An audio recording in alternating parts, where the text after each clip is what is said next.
Welcome everyone to some more Genshin Impact. And today, I'll be doing Kaeya's Hangout today, and I'm very excited because, oh my gosh, I have not been streaming for 2 weeks. And that's completely fine, obviously, because, you know, people need a break and all that.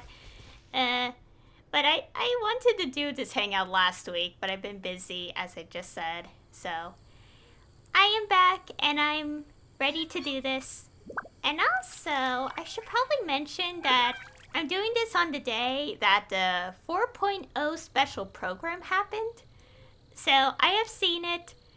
I'm so excited for Fontaine.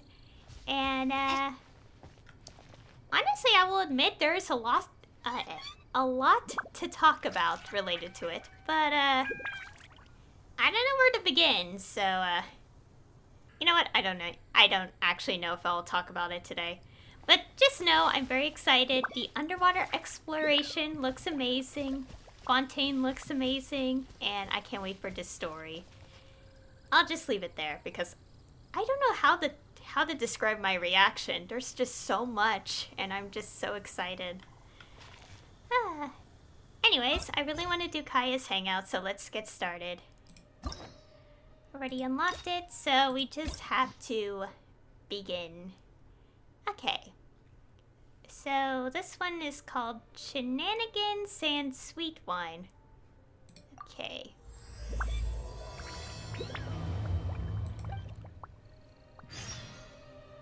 Go to Port Ormus. Okay, it's all the way there, I'm guessing. Oh yeah, and also as per usual, with how I do hangouts on stream, I don't look at the flowchart until after I get one ending. So, I got my throat. I just started the stream and my throat is already dry.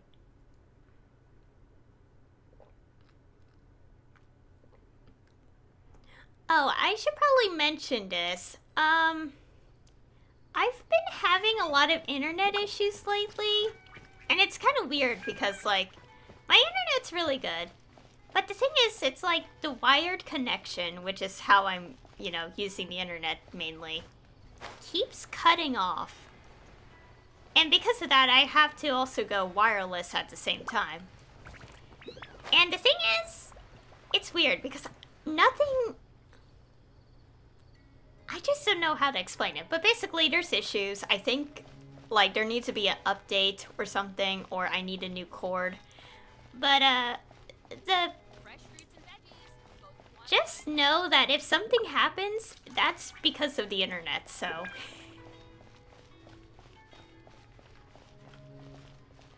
Okay, what's going on here? But yeah, just know that if something happens, like, connection-wise, that's... because, yeah, my internet's annoying, so. Okay, anyways, let's, go.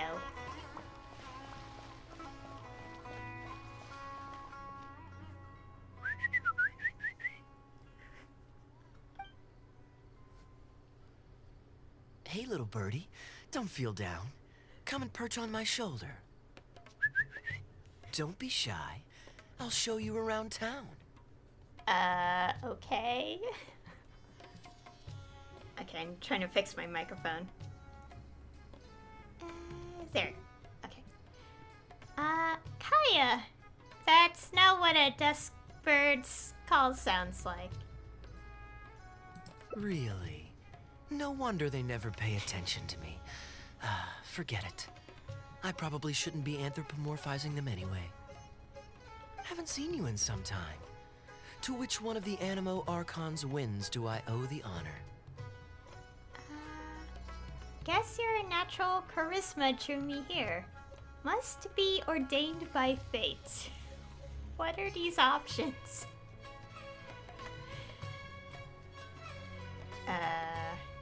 Oh, is this your way of saying that you missed me? Since it wasn't meant to be with this little birdie, I'd better leave it alone. Let's take a walk, shall we?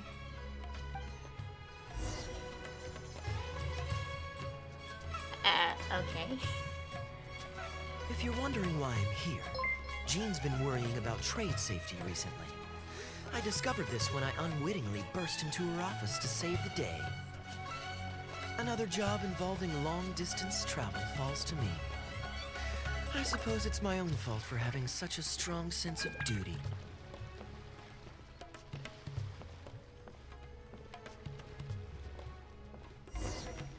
Still, on the bright side, business is now taken care of. And I have unused travel funds, so I was planning to...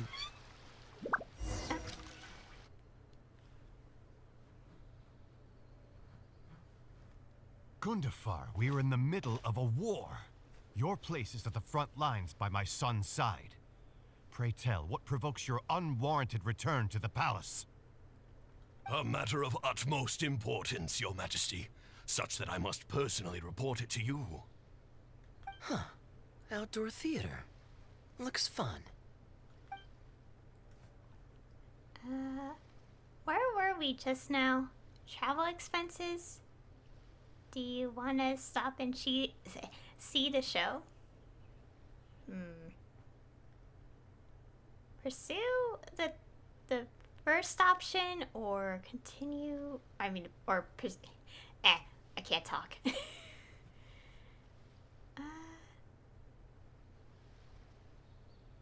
Let's click this one and see where it goes. Do you want to stop and see the show? Actually, yes.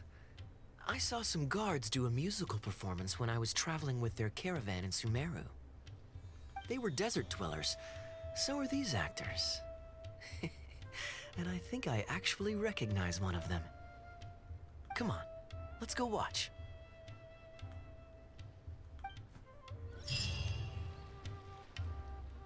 I think that was the quickest branch path choice, but like I have seen.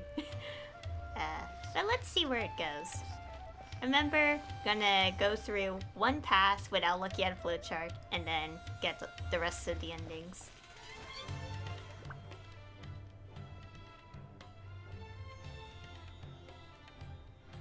Your Majesty, not only has God bestowed the throne upon you, but your beloved son, Prince Kubad, has led our brave warriors to victory against Frasyav's army. His men have laid down their arms and fled. Frasyav's brazen ambition is no more. He has bowed his head and now presents to your Majesty an offering of treasures and hostages, as well as a plea for peace. My king, this battle has finally restored the dignity of our people.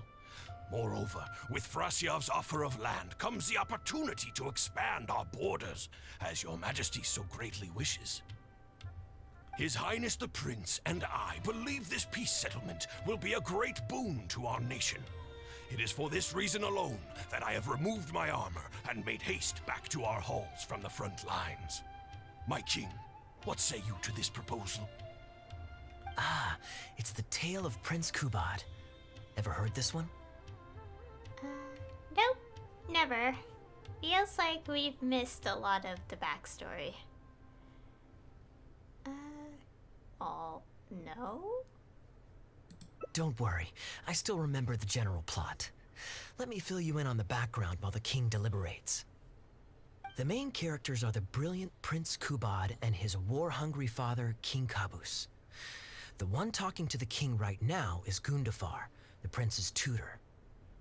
When the prince was young, the king was deceived by a malicious rumor that the prince had mistreated his stepmother. He demanded that the prince walk through a blazing fire to prove his innocence.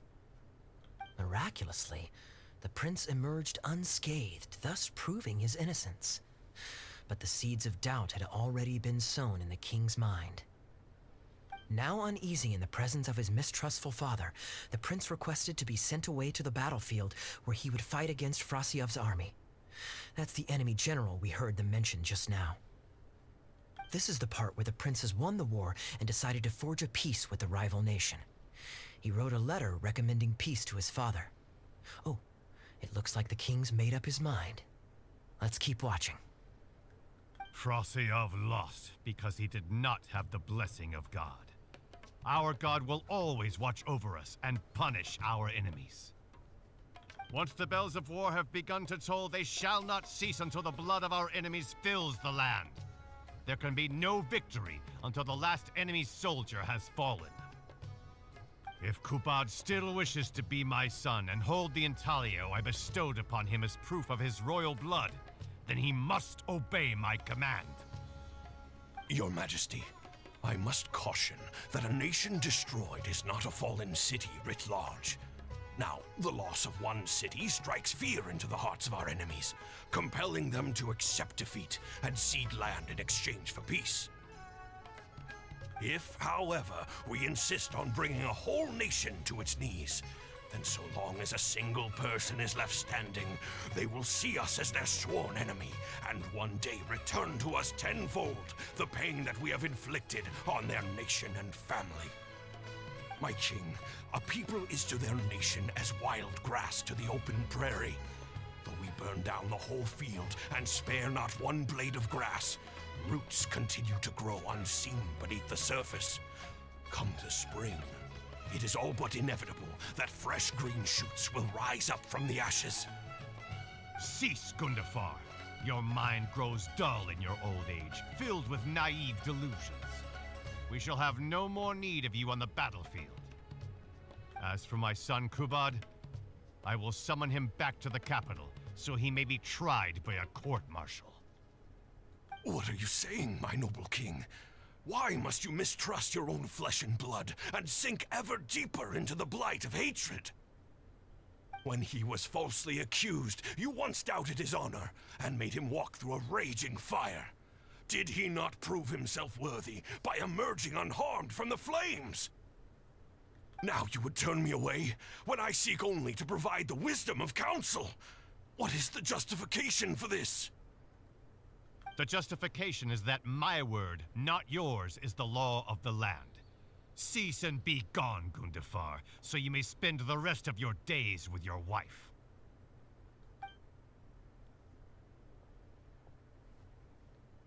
What has become of the king that I served with my life? Fanaticism has robbed him of all reason and wisdom. Peace is surely the most favorable path for our nation, yet he refuses to accept it. I must think of a way to seize control of the army back from the hands of my wayward son, that they might continue the fight to the end. Perhaps the first task should be this. I shall send a loyal contingent of warriors to eliminate Frosiyov and the hostages he has sent to our palace. Brilliant acting, Darbil. I saw you approaching us in the middle of the scene. I was worried that my performance would be subpar and you'd think I was just making a fool of myself. Not at all. Far from it. Actually, let me introduce you. This is Darbil, the actor for King Caboose. When we first got to know each other, he was still a guard for one of the merchant caravans.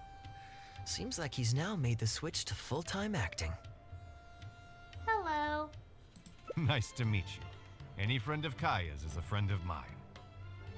To be perfectly honest, I wasn't making all that much as a mercenary.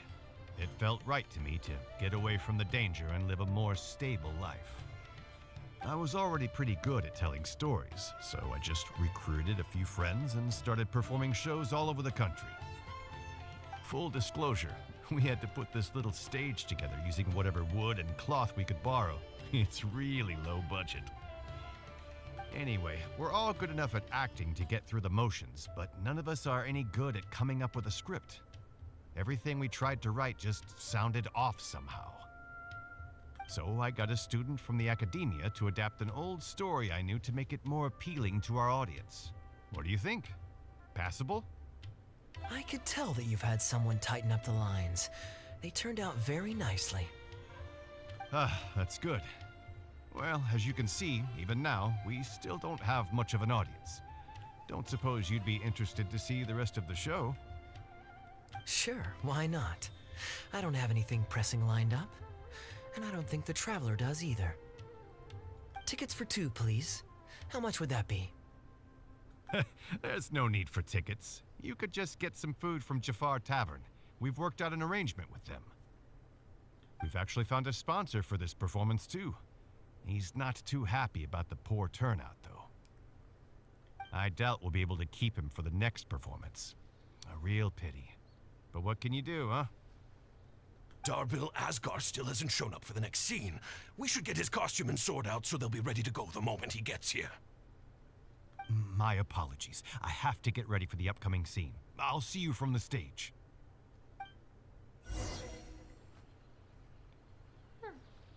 Okay.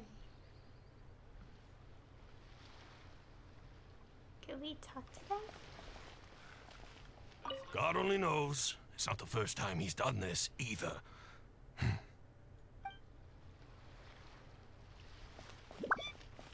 Talk to the bartender if you want a drink. Where in the Seven Nations is that little twerp?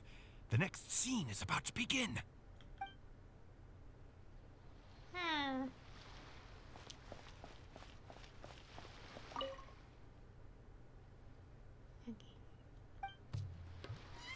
Okay, let's go order food.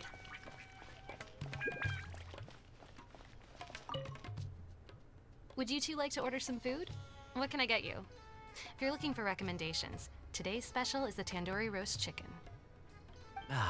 Bear with us a moment. We're just going to take a look at the menu. How did you become friends with Darbil? I was at Port Ormos discussing some business opportunities, and some crook was trying to pull a fast one on me. Darbil took pity on me and politely asked him to make himself scarce. He's a good guy. A decent storyteller, too. Quite an interesting character. There's a lot of fun to be had if you hang around interesting people doing interesting things. Especially if you're in the company of an interesting friend. That's my secret formula for staying in a good mood. Try it out sometime. You'll see what I mean. Thanks for waiting. We're ready to order now. We'll take you up on that tandoori roast chicken, and let's throw in some desserts, too. One each of the rose custard, that talumba, and the patisara pudding, please. That should see us through the show.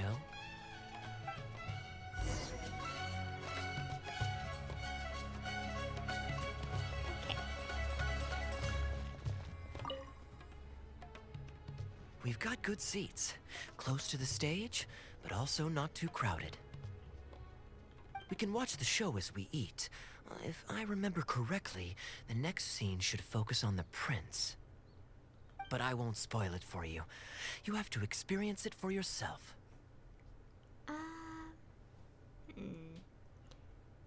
Do you like this story? Sounds like this story has made quite an impression on you. I don't tend to judge a story's worth by my personal affinity for it. But if you want to know my opinion, I'd say it's a fine tale, with a classical flavor that makes it a story for the ages. History always repeats itself. When you keep this in mind and watch out for the echoes of past events in the present, things that appear unfathomable at first glance become much easier to comprehend. Here you are. The check's on the table, too. Just call me over when you're ready to settle up. No need. I'll pay up front. Here. Keep the change. Thank you, sir. Oh, but this is too generous. Call it a token of my gratitude for the excellent service.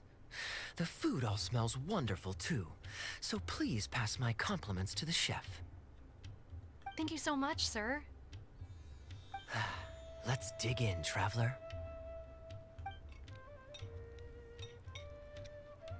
Hey, Kaeya.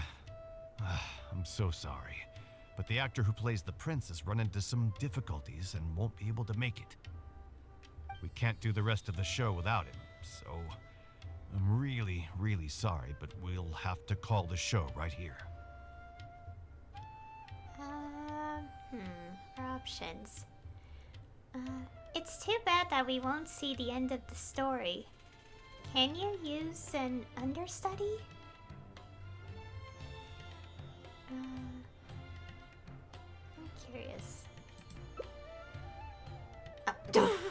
I wasn't asking another question though, no. Okay, oh, this is our option to say. Can Kaeya fill in for him? Ooh, that would be fun. I wouldn't say no.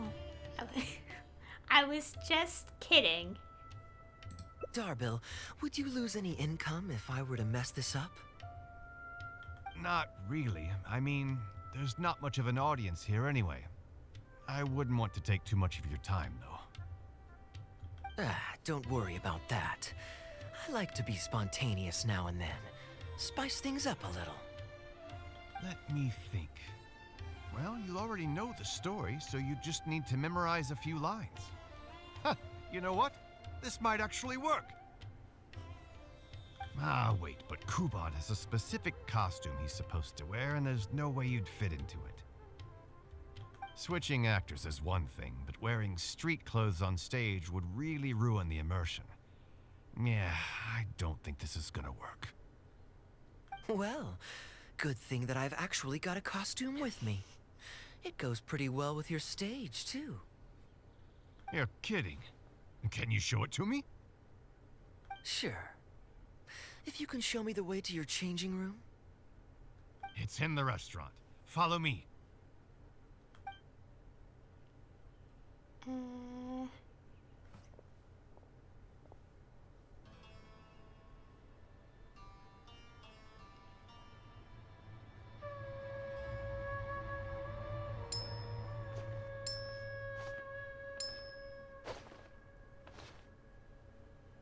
Gotta say, I think I actually look pretty dapper in this. It's a pity I don't have many opportunities to wear it in public. Okay, got the options. Oh my gosh, you're such a show-off, but you do look pretty good. I never knew you were so vain. I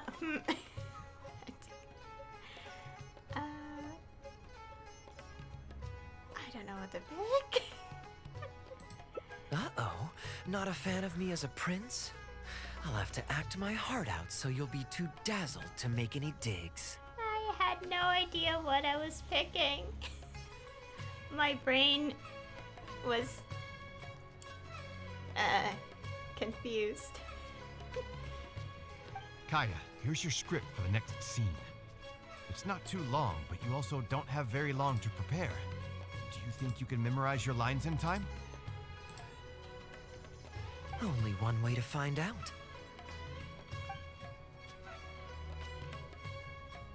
Okay, I think we've covered all your lines and movements on stage. You haven't had long to prepare, so don't worry about forgetting your lines. We'll remind you.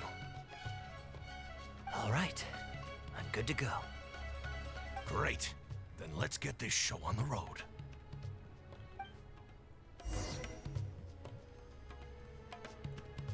Okay, I did not expect to go down this route at all. Well, let's go see how everything plays out then. Also, I swear, like, during the dialogue, the background was glitching. I don't know if it's just me or not, so I will have to check when I, edit.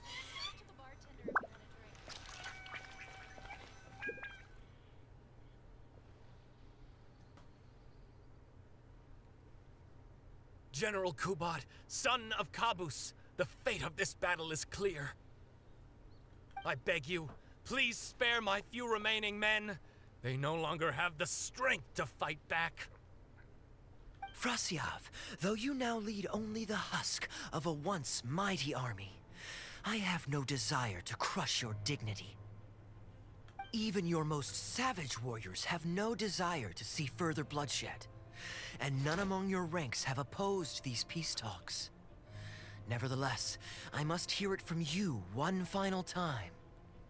General Frosyav, do you agree to sign a treaty in good faith and commit from this day forth to peace between our nations? With my army in ruins, I am in no position to do otherwise. But on this, I give you my word. Yes, let us end our hostilities and send our surviving men home to their families. We share the desire to lay down our arms for good and liberate our hearts from the dirge of hatred. Then as God above is our witness, by the authority vested in me by this intaglio of King Caboose, I hereby declare that I will spare your hostages and what remains of your army. May peace be restored to this land, and may these fields of war become a place where crops grow aplenty. My tutor, Gundafar, has already made haste to my father, the king, with the recommendation of a truce.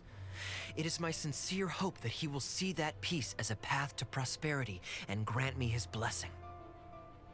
Prince Kubad, your name is renowned throughout your land and ours. I will place my hope in your words. One will find on a battlefield no master of ceremonies, nor the paper on which a treaty may be signed. In their absence, let us raise our weapons and swear an oath.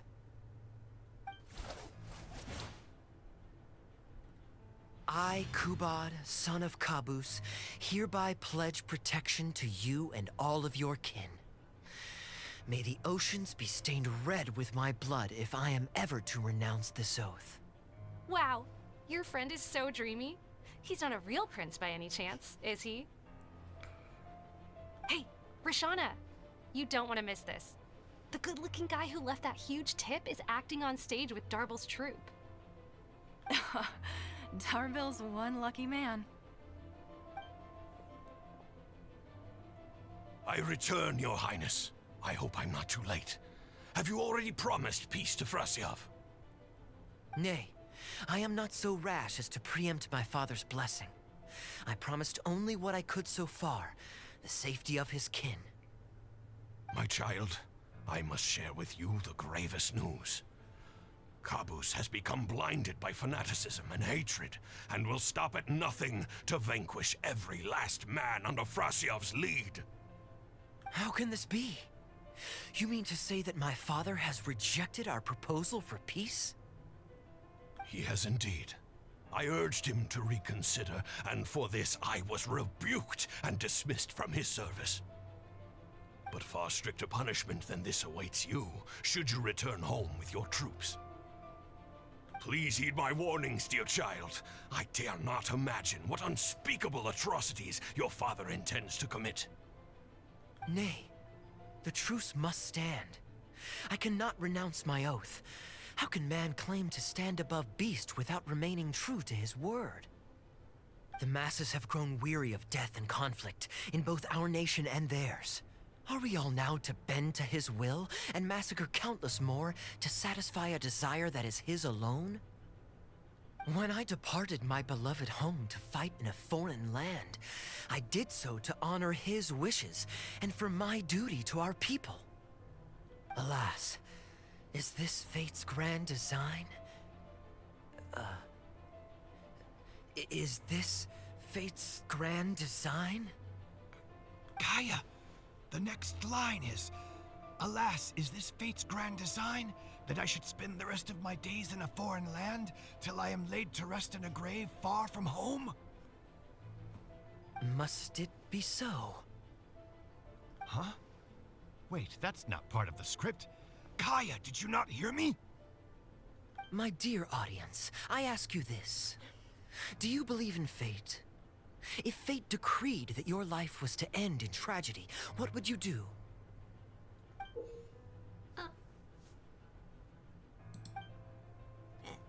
Why did he just throw the prop to me? Seems like improv with the audience. Guess I should play along. Wow, this is interesting choices. I would bravely face my fate, or I would challenge my fate and rise above it.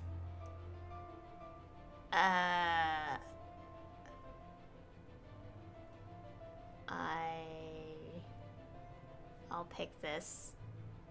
Oh? Then so must it be.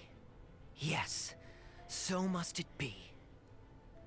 I shall discard this intaglio and rid myself of the shackles of fate. Wait, but that's not... My dear prince, do you intend to betray your father and abandon your heritage? Fate means to send the machinations of war to every corner of the land, to fan the flames of conflict till they engulf the entire world. Fate would see my sword tainted with the blood of innocence, that the bright banner of my homeland might fly in every nation known to mankind. But I shall not bow to the will of fate. I am no pawn in heaven's plan. Bravo!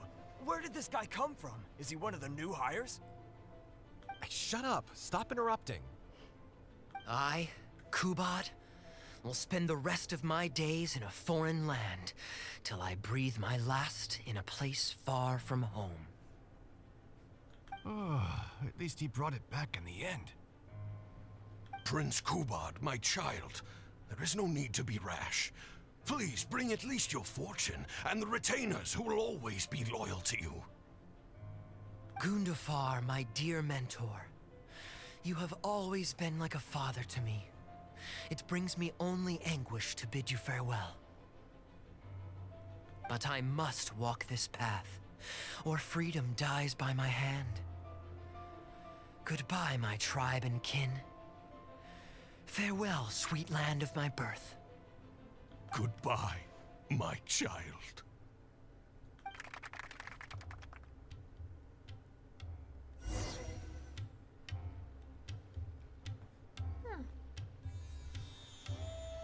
That was very interesting. Let's go talk to him.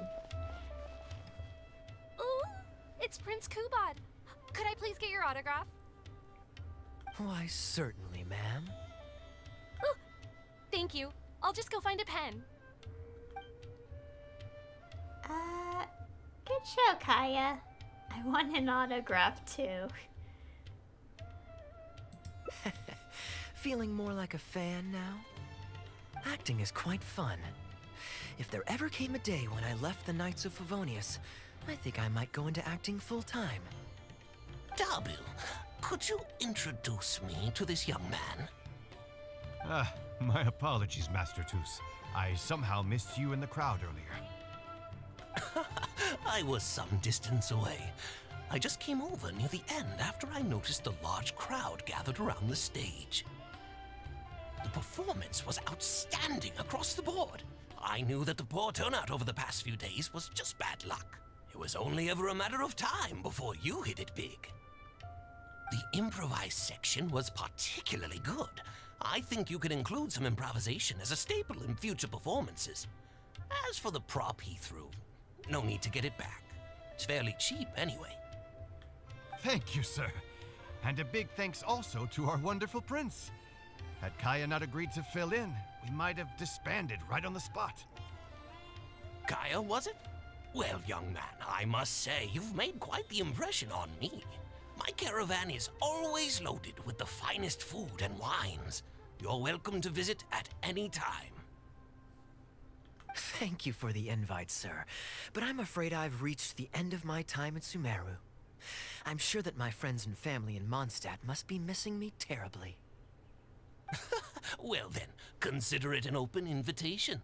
Once you've been bitten by the travel bug, my friend, you'll be getting itchy feet again before too long. My door is always open. If you're ever interested, please ask Darbil to reach out to me. Darbil, we can continue discussions on the sponsorship once you've wrapped up today's show. I'm going back to the inn. Thank you so much, Master Toos. I'll see you shortly. Seriously, Kaeya, thank you for bailing me out again. You're a good guy. May the gods bless you. You know, you should stay for a few more days. I owe you a meal at the very least. Darbil, Asgar is back. He lost track of time playing Genius Invocation TCG. You've got to sort him out. Genius Invocation again? Ah, that does it. That kid's not getting away with it this time. Please excuse me, Kaeya. I will be right back. Sure, there's no rush.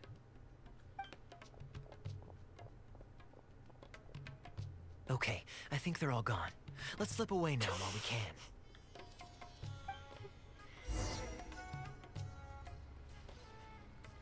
Okay, we're just leaving.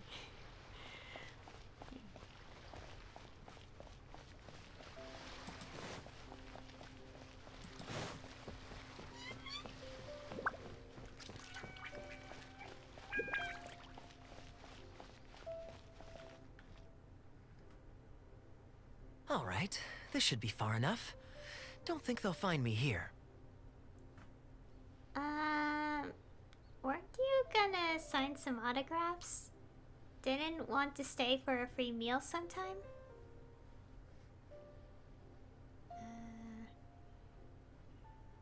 People were starting to expect a lot of things that I didn't sign up for. Besides, the missing actor is back now. Darbil shouldn't be needing me to stand in again. I don't mind socializing, but compared to chatting over food and drink, I much prefer just going wild on the stage. What about you? Did you enjoy the show? I thought your performance was intriguing. I wasn't expecting that improv section.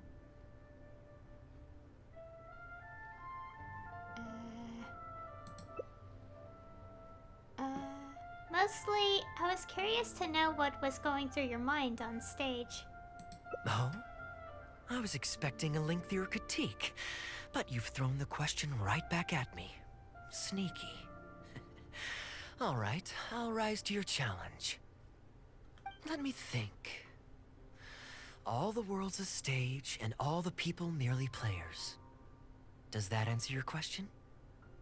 Perhaps there's an inept god out there deciding everyone's fates, much like the academia student drafting Darbil's scripts.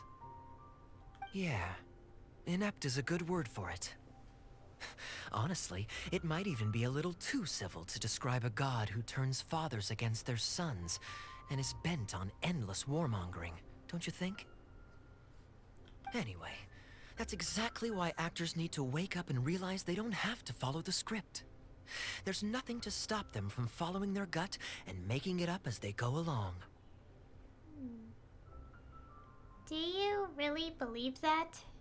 Does this inept god really exist? Oh, my dear traveler, please don't take me too literally. I don't want you to get the wrong idea. The god is just a figure of speech. The real point I'm making is about the actors. Everyone, you and I included, is both an actor and a member of the audience. If you don't like the script, just walk off the stage and join the audience. You always have a choice. That sounds difficult. I'm not sure I fully understand. A little too obtuse? Well, don't dwell on it. It's nothing worth losing sleep over. I was just thinking aloud. Relax, be yourself, do your thing. That's all I'm really trying to say. When I did my little bit of audience interaction back there, you had no time to prepare. You had to just say what you thought in the moment. I think those spontaneous thoughts are often the most authentic. And that's why I liked your answer. You're still holding on to the intaglio I threw you from the stage, right? Keep it. Think of it as a souvenir from my improvised performance. It's been the most fascinating day, hasn't it, little birdie?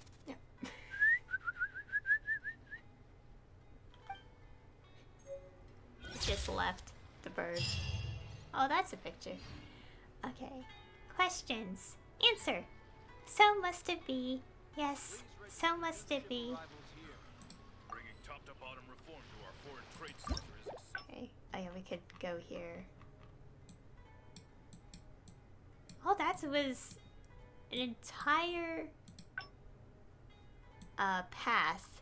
Interesting. Oh wait. Okay, let's take these. Oh, I need so many of these books. Because I'm trying to get, like... I'm trying to level some talents to 9 and 7. And I need a lot of these for 2 characters. It's so painful. I do not like that domain. That talent domain. But I do have a team that makes it easier, so thankfully, I'm not struggling. Okay, let's see what this is. Okay, so I'm guessing... Wow. That's so interesting how the entire choice I made at the very start was only one ending. Okay, we know what to do here. Oh yeah, I wanted to read the description of this thing. This is just what I think, but I feel like that route had so many layers of like... I don't know how to put... Oops, I'm looking at the wrong tab. I don't know how to put it, but it felt like it had many layers to it that, like, in the dialogue, it made me think a lot. That age-old question about destiny. There is no need to rush to answer. Use what you see, touch, and feel to prove the answer within your soul. Very insightful. Anyways. Let's go start from here. Okay, so I'm gonna guess that this path here... Okay, we have 4 endings left. This path here is going to be the one where it's like, not pay attention to the stage and talk about what he was talking about.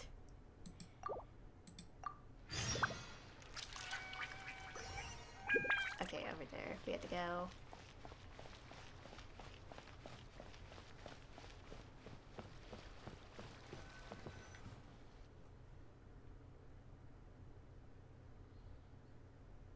Gundafar, we are in the middle of a war.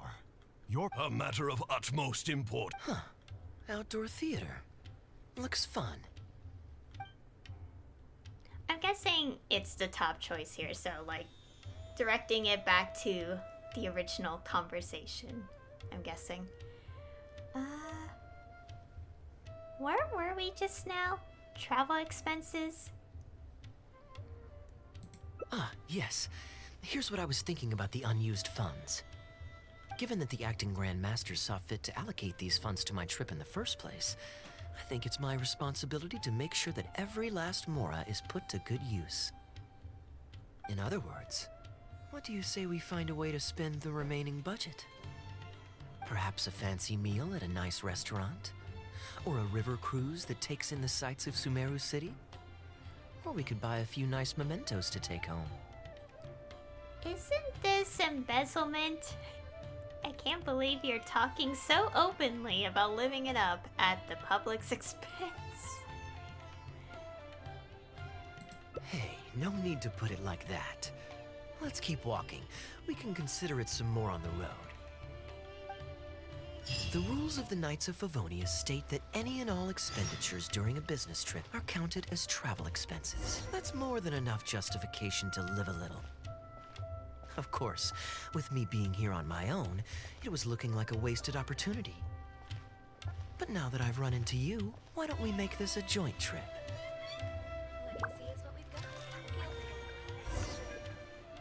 You're always so busy. It's high time you gave yourself a proper break. Even the sharpest blade loses its edge if it's always in use. Regular maintenance is essential for reliable performance. And anyway, life is short, so we should make the most of the time we have. Right now is the perfect time to relax and enjoy ourselves. And who knows how many other chances we'll get. So come on, what do you say?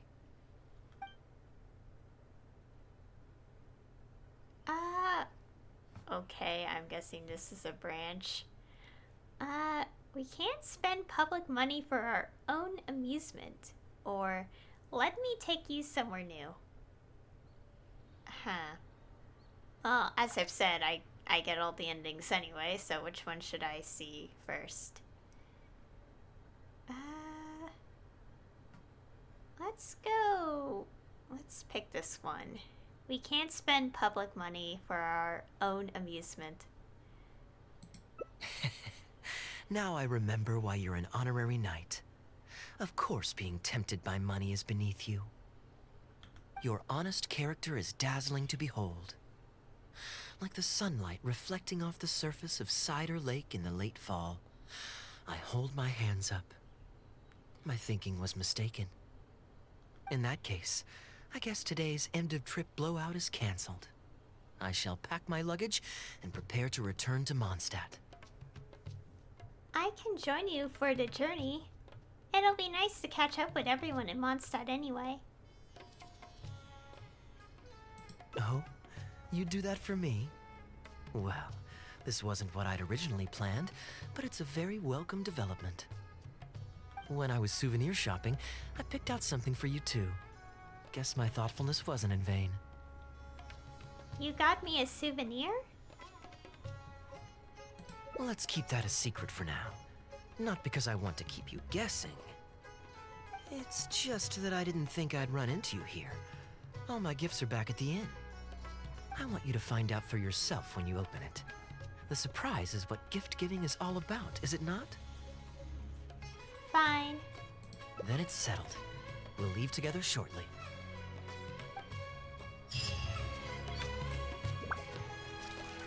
Hey! Return to Mondstadt. Oh gosh, the music is so powerful here. I love the Port Ormos track, but it is loud. Okay. I'm going to take a guess and that these individual paths are gonna have like 2 other little paths at the end.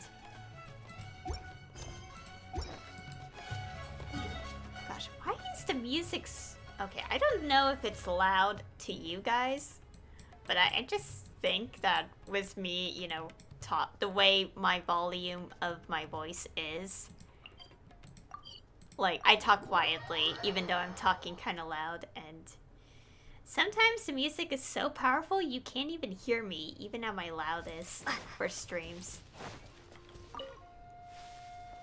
Okay, thinking about that, it's kind of debatable because sometimes I do scream, and that is indeed very loud.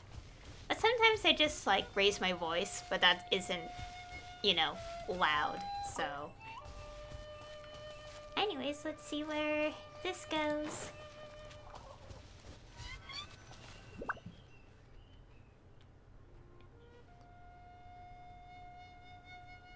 Look, Mondstadt's windmills. Ah, such a comforting sight. I just saw my Sealy fade in and out of existence. I'm sorry. Okay, let's keep going. Now, as promised, your souvenir. Here you go. According to the merchant I bought it from, mysterious spirits called Jinn often live in lamps like this. And this lamp in particular once housed a very powerful genie. Merchants love to exaggerate to help make a sale, but it's still quite the pretty little lamp. I know you like rare things, so perhaps you can add this to your collection. Of course, you can also use it as an ordinary pot. Personally, I think it'd make an excellent wine vessel. What's a decanter? I don't even know what this word means. Thank you. I'll put it on display. I'll just say this instead. You're welcome. I'm glad you like it. I'm ready to head into the city now. You're free to join me, or you can make your own schedule. I could give everyone their souvenirs first, but I'm not sure whether I'm in the mood for running around and visiting people right after the long journey. Maybe I'll take a breather first. But I know I'll only get bored sitting in my room alone. Ugh. Do you have any suggestions?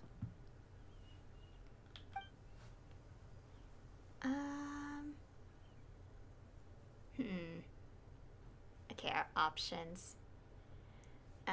We can chill out together so you can relax without getting bored. Or I can join you for the souvenir giving so you have some company. If these are 2 different branches, we're obviously going to do them both. So which one first? I feel like I just want to start with the first one and then go down the list. So I'll pick the first one.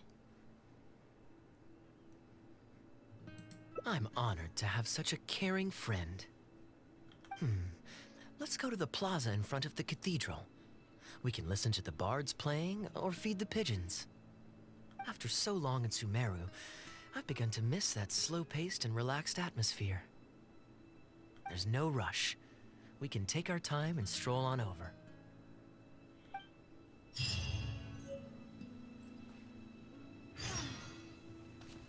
What does this say?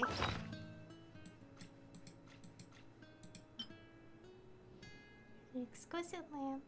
Just wait till you come back from vacation with Kaeya to open up his gift and admire it. Oh.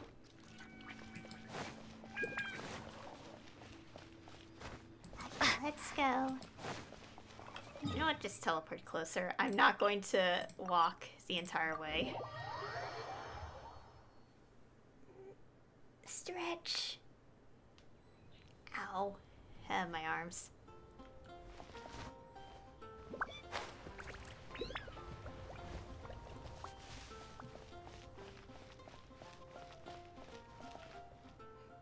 Port Ormos is always lively, even late into the night.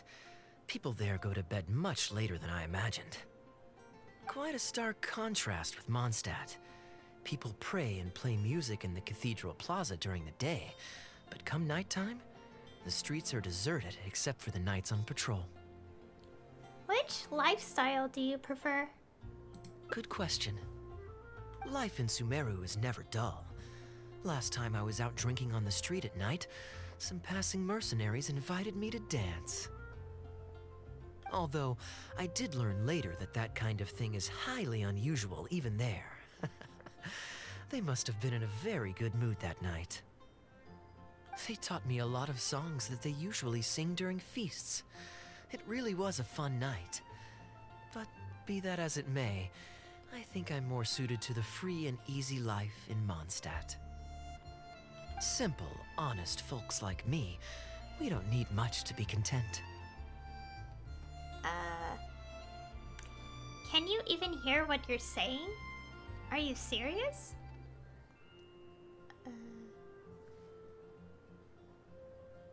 Fair enough.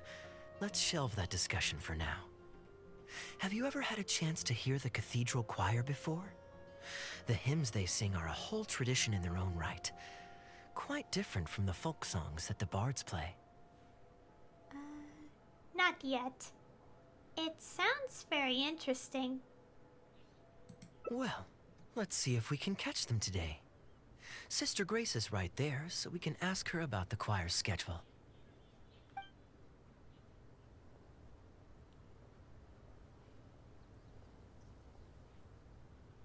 Excuse me, Sister Grace. Does the church choir have any performances coming up soon? Oh, I'm so sorry. The hymn concert we previously announced has unfortunately been pushed back. Oh? What's the story there? As you probably know, Captain Kaeya, we've been trying to organize an amateur choir in addition to the regular church choir. Ah, yes. I heard about that. I believe the plan was ultimately to have different choirs who can take turns to perform hymn concerts. Yes, exactly. Well, it turns out there are plenty of believers who are good singers and interested in joining a choir, so in theory, it should have been a simple case of getting everyone in the same room, then practice, practice, practice. But for some reason, the rehearsals are going terribly. I don't understand it. Everyone in the choir has a basic level of musical literacy, but they sound awful together. It's like everyone's trying to do their own thing. There's no group harmony. Oh, maybe I'm just not musically gifted enough to give them the guidance they need. Captain Kaeya, I know you like listening to hymns. How good is your understanding of vocal music? Me? Music is far from my forte. But if you need some help, then don't worry. I know an expert who's more than up to the task. Thank you so much, Captain Kaeya. Having some expert guidance will definitely be a great help. I'm sure you've figured out who this expert is already. He has the best singing voice of any poet in Mondstadt, and understands poetry better than any other singer.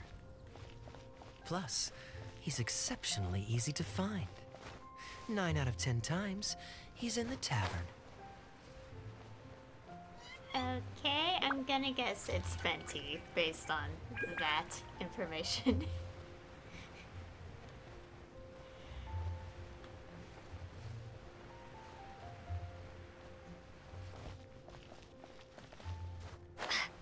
Oh, ah. Oh, there he is. Good day. Drinking alone? I hope you don't mind us joining you. Hello, Venti. Hello, hello! Please, take a seat. We're all friends here. Patton, 1 moonlit alley and an apple cider.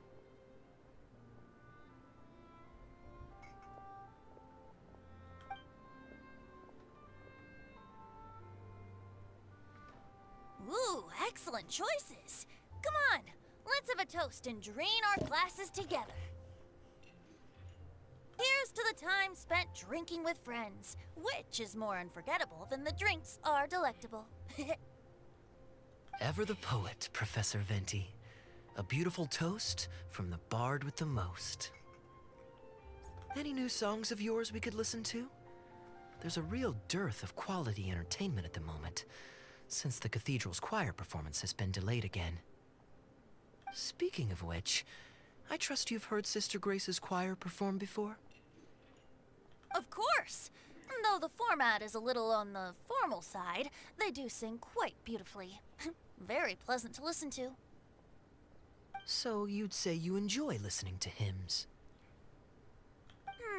Let me think. Well, however it's expressed, as long as you can hear the singer's passion and joy in their voice, I consider it a phenomenal performance. Passion and joy, huh? An intriguing perspective. By this logic, I suppose Lord Barbados would also enjoy the choir's performances.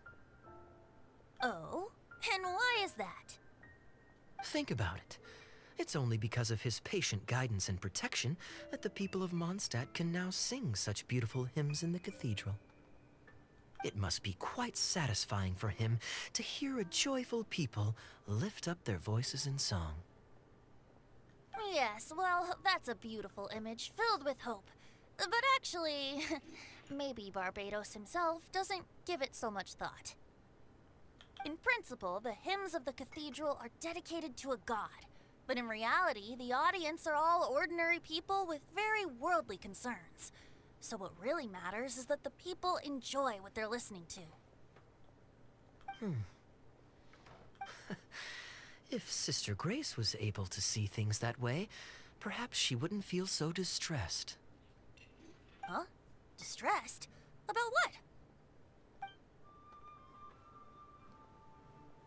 Ugh, she might be asking a bit too much.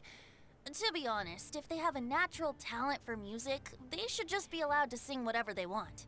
It'll all sound good. Even if they aren't singing the same tune?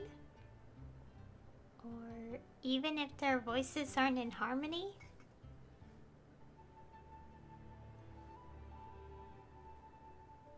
I'm pretty sure the first people to sing songs to the Animal Archon weren't all singing the same tune. Besides, he is the god of freedom. Surely he'd prefer to hear Mondstadters sing their hearts out however comes naturally to them. Well, to each their own, I say. But Sister Grace seems quite bothered by the whole thing. If only a kind soul with a deep understanding of poetry and music could help her. Patton? More drinks? Uh-oh. I only brought enough money for 1 bottle today. I'll have to pass. Another bottle of apple cider for Venti, please, Patton. My treat. Wow! Thanks, Kaeya. You are one of the finest students ever to emerge from my fast-track love poetry class. I always did admire your enthusiasm and kindness. With the aid of this bottle, a humble bard's woes are whisked away on the wind. And so it falls to this humble bard to pass the blessing on to another. Then this is probably the single most worthwhile alcohol purchase I've ever made. With your help, Sister Grace's problems are as good as solved. Sister Grace is a devout follower of the Animo Archon. Perhaps it's her depth of devotion that causes her to worry too much about the smallest things. Don't worry. Just wait a moment. I'll go find her. Right after I finish this cider. The next time you visit her, our sweet sister shall be sad no more.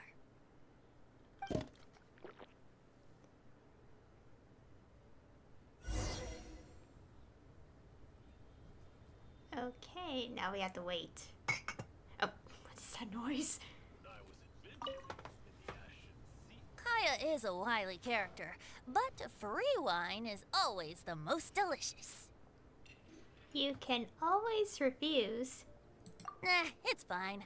I mean, the church's choral hymns aren't exactly my strong suit, what with all the finicky formalities and so on.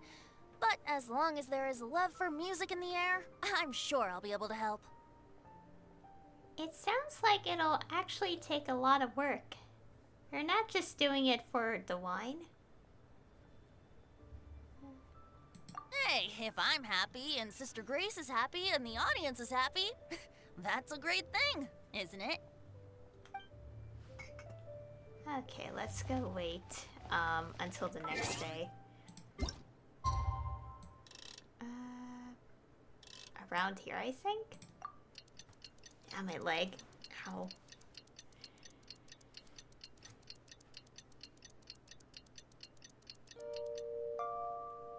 My God. I'm just looking at the distance that, you know, when I was waiting for time to pass, and I'm like, when we get more areas in the future, that the distance is going to be insane to look at. Okay, go to the plaza. I think I'll walk there. We're pretty close.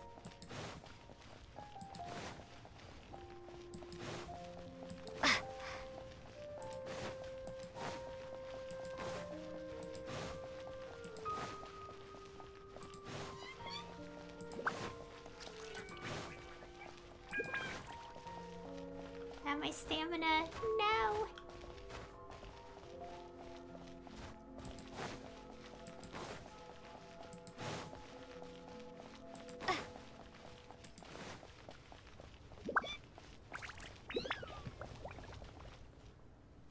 Hello, Sister Grace. How are the rehearsals going? Captain Kaeya, your bard friend has a few suggestions that are somewhat fanciful in nature. Fanciful in the sense of not worth adopting? Is that what you mean? What are your thoughts, Fenty? Everyone in the choir loves to sing, but they're used to singing their favorite songs. Suddenly asking them to sing in perfect harmony like a church choir with years of experience is just too difficult.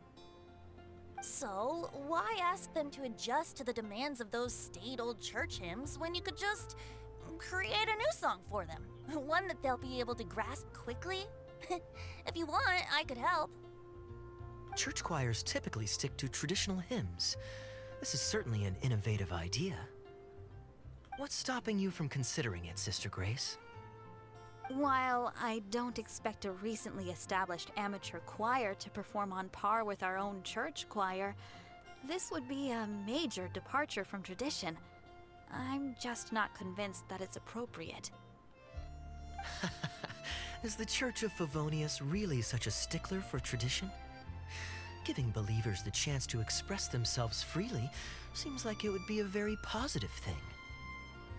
So Venti, do you think the Animo Archon would like to hear a new melody?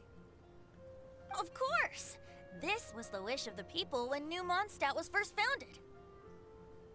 Okay, well let's see what our other friend thinks. Traveler, what are your thoughts?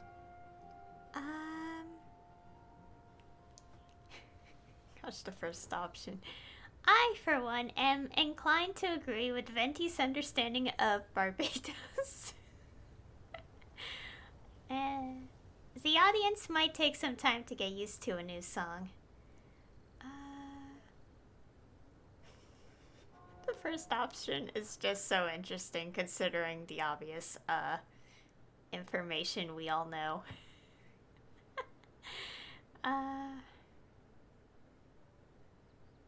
That's perfectly natural. I'm sure the first hymns ever sung took some getting used to for the audience at the time as well. But I believe that as long as the song is an earnest expression of feeling, it will reach people's hearts sooner or later. Also, let's not forget that the greatest bard in the world is gonna help write it. Maybe it's just a generational thing, but... well, it's not a completely unreasonable idea. I suppose it can't hurt to try. Looks like we're all in favor then. So let's start preparing. Sister Grace, could we trouble you to inform the choir members? Of course. I'll tell them now, and then we'll give this a try. Should we find some people to help us compose the lyrics? If this is to be a new song of the people, then the more fresh ideas we have, the better. Good idea. Let's split up and find some contributors, Traveler. Who should I go look for? What should I say to them? Let me think. Since we're composing a song, we should try and recruit at least one person who understands music. Aha, I know. Sister Grace, how would you feel about us asking Sister Barbara to provide her input? Given that the idea is to write a song dedicated to Lord Barbados, I'm sure Sister Barbara would be very willing. Perfect. Traveler, why don't you head into the cathedral and invite Sister Barbara to join us? I'll look for another friend who's interested in helping us.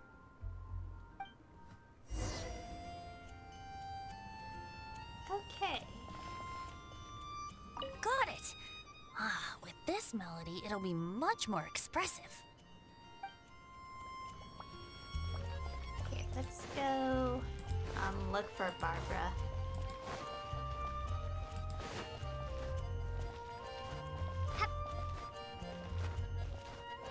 Anything the knights can do for you? Let the wind lead. Traveler, it's been a long time since I last saw you in the cathedral. Barbara, just a person I was looking for. I have a rather unusual request for you. That's a strange sentence. Fortunately, I have some time to spare at the moment. What is it? Oh, I see! What an interesting idea! The hymns we know today have been passed down to us through the ages. Very few people would ever think to create a new one. But as long as we put our hearts into it, and write with reverence and devotion, perhaps our new song can become part of the tradition that is passed on, and bring joy to future generations. I never imagined that the Bard would come up with such an amazing suggestion. I'd really love to be a part of this. We're having a discussion in the plaza now. Would you like to join? Sure. Let's go there together right now.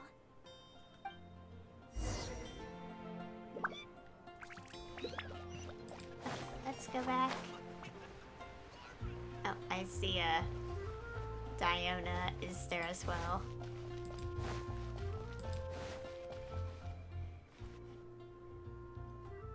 Ah, you're here. You took your sweet time. Hey Diona. So, Kaeya's helper is Diona, huh? I've seen Kaeya play Genius Invocation TCG, making up a bunch of baloney to distract his opponents. He's a trickster, plain and simple. So now, I gotta check with you guys to see if what he's saying is true. Can we really write about anything we want in this song?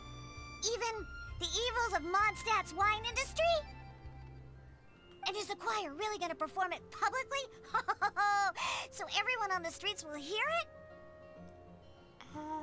Do you think she can really write about that? Let's hope Dilu probably won't mind. I don't think anything's off limits. I thought it was a fun idea anyway. Then I want to write this. All Boo's hounds will be punished harshly by Lord Barbados.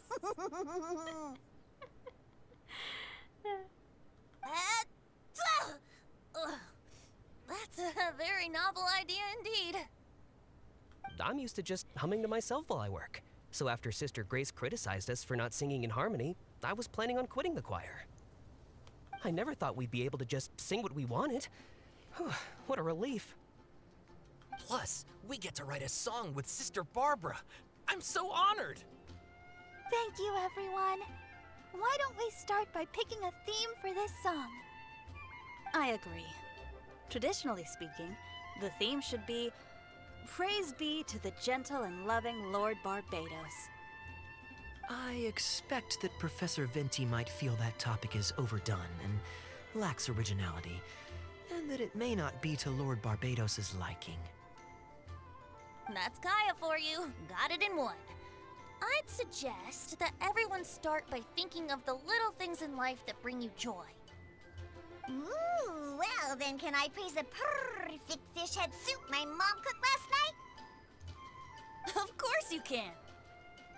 I think I'd like to rejoice in the precious days spent together with family. Let us praise Mondstadt, the city that allows us to sing freely. See? Already we have lots of wonderful ideas. Let's write them down, and then Kaeya can... Kaeya? Okay.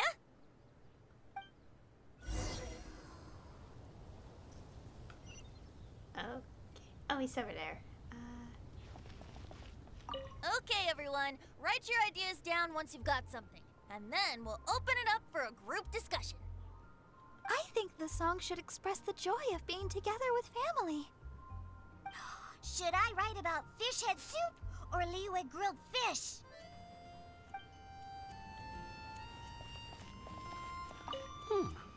What should I sing about?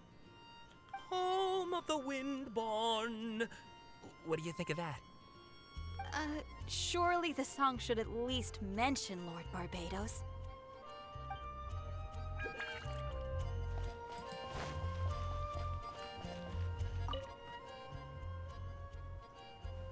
What are you doing here? Didn't want to participate in the discussions? You're not participating either. Do you want to leave? I just wanted to take you to hear a performance, but that obviously didn't happen, thanks to the problems with the choir rehearsals. The rehearsals are now back on track, so I've done my part. If I stay here any longer, I'll probably get roped into singing with them. I'd rather it didn't come to that. My songwriting abilities are limited. Here you are helping other people out when you're supposed to be kicking back and relaxing. Or perhaps this is your way of relaxing? If doing nothing but loitering on the plaza enjoying the scenery all day is the only way to relax, then I suppose I didn't get to relax.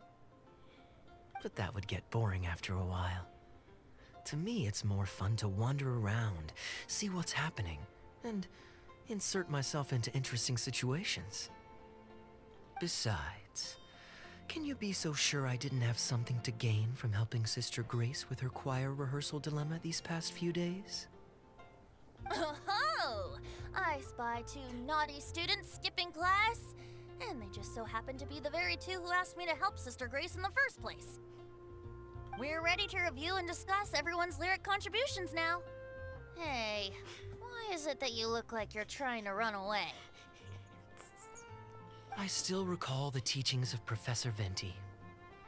The Animo Archon cares not about how moving the people's songs of praise are, but rather whether or not the song comes from the heart. With so many true believers gathered together earnestly writing a song for him, I'm sure the Animo Archon is watching on and feels very satisfied. That's what a song of worship is all about. So, mission accomplished. And that's the reason you've decided to leave? Slipping away before the final verse is sung, before the poet has uttered the last line, before everything has concluded. I don't know. Something about it just resonates with me. You just think writing poetry is too much trouble. You're just embarrassed to sing. What? I don't... Are they kind of the same option? Oh no. You've seen right through me. Wow, that was a craftily crafted speech. I almost fell for it. But to share all this with a group of friends, only to find myself one friend short before the final verse is sung, before the poet has uttered the last line, before everything has concluded, I don't know. Something about it just irritates me. If you don't want to write a poem, then let me gift you one. Abandoned to whatever fortune the cruel waters bring, bereft of control, directionless I swing. The swift currents surge, and onward I urge, through the snow and frost that fall and winter bring. Majestic waves cresting, surf roaring its tail, none but the ocean to hear as I sing. The stars in my eyes as I chart toward the horizon, that into one day from the endless dome of night I shall spring. If you are a chaser of freedom, the animal Archon will bless you. So why not let those feelings out and sing with everyone? A boat that has come unmoored will not get lost in the night, but sail towards the dawn. A beautiful image. Of course, you don't have to believe in it, but the winds of Mondstadt will guide every lost ship back to safe harbor. Well, after a fine poem like that, it would be plain rude of me not to rejoin you. Let's head back together. You two, of all people, have to be there for the grand finale.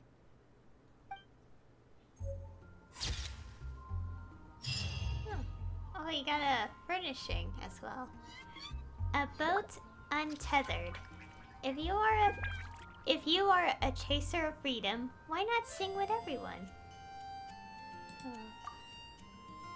Okay. Oh, that was lovely. Okay.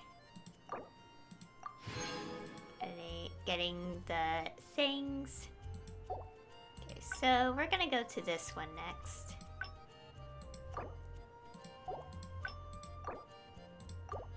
Okay, so we're gonna go here.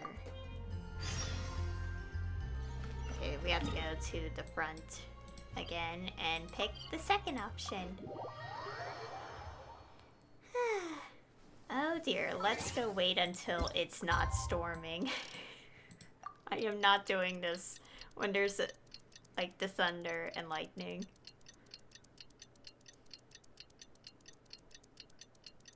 Like, look at that. Look at all that in the distance.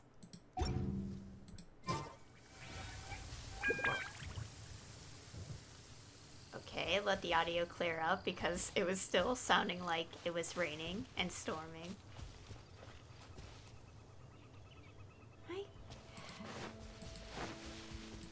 can't wait till, like... I'm just excited for Fontaine. Of course, I don't think we'll see it from here, obviously, because Mondstadt's far away, but... we're so close. I'm excited.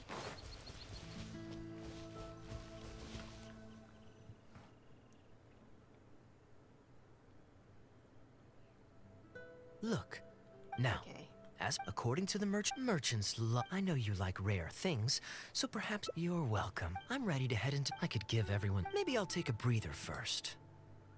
But I know I'll only get bored sitting in my room alone. Okay, time to pick the second option, which is I can join you. I can join you for the souvenir giving, so you have some company. Yes, I suppose. Okay, souvenir run it is. They're mostly people you know, so it'll be a chance for you to say hi to some people you haven't seen in a while. Let's start by going to the Knights of Favonius headquarters. Jean and Lisa will definitely be there, and with any luck, we might run into a few others too. Okay, let's go. Teleport closer so I don't have to walk the entire way. Okay.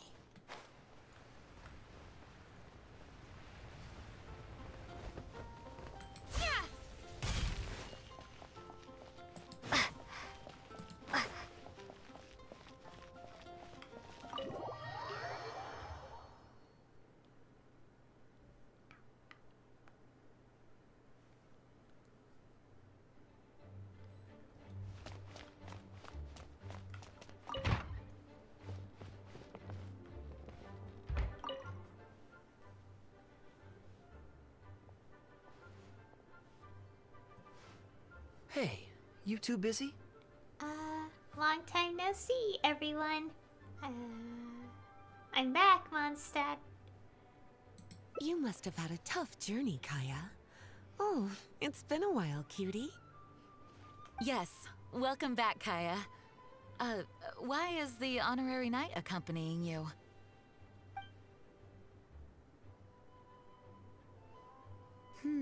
I understand. Back to matters at hand, Kaeya. I have already received your report. You did well this time, thank you. A few days ago, we received a letter from the representative of the Wine Merchants Association in Sumeru. It was thanks to your on-the-spot decisions that further losses, due to continued delays, were avoided. Just doing my duty.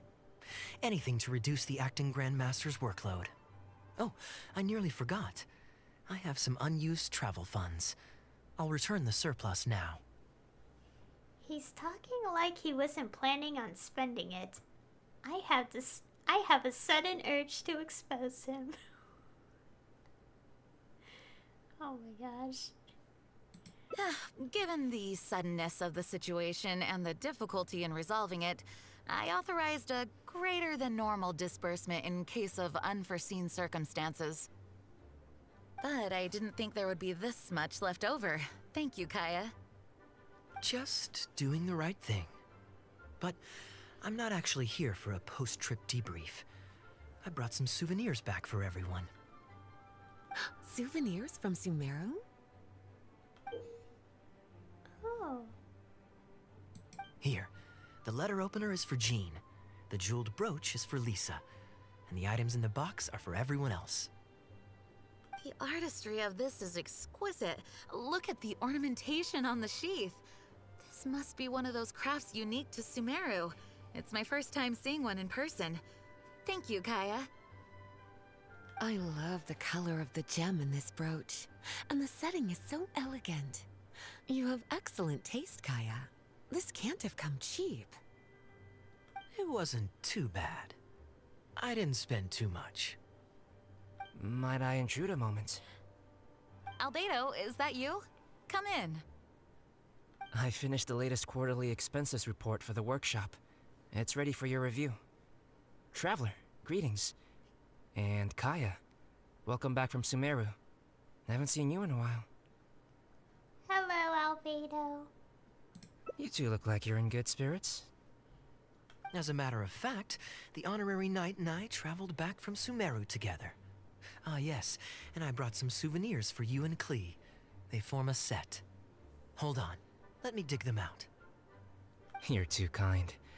Klee has been constantly inquiring as to the timing of your return lately. Since you weren't around, she thought you had also been grounded, and that it would be a long time before you could come out. Children always have the most peculiar way of looking at things. Also been grounded?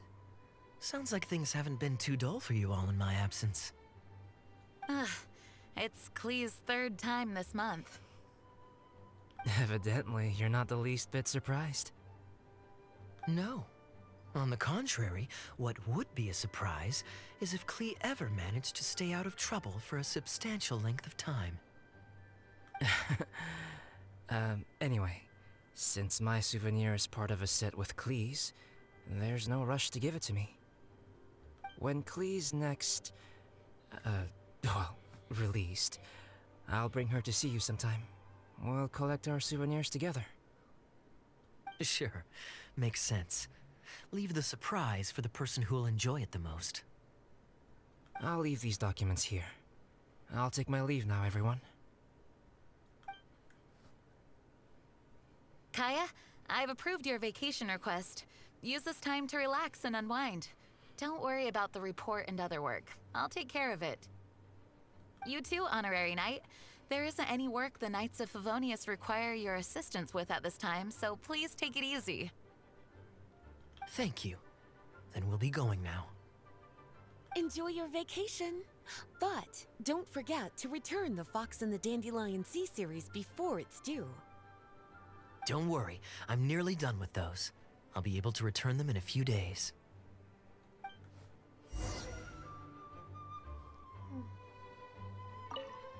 Kaeya is just as thoughtful as always.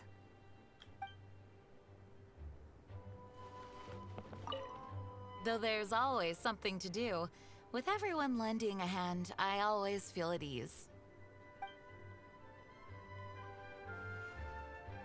Okay.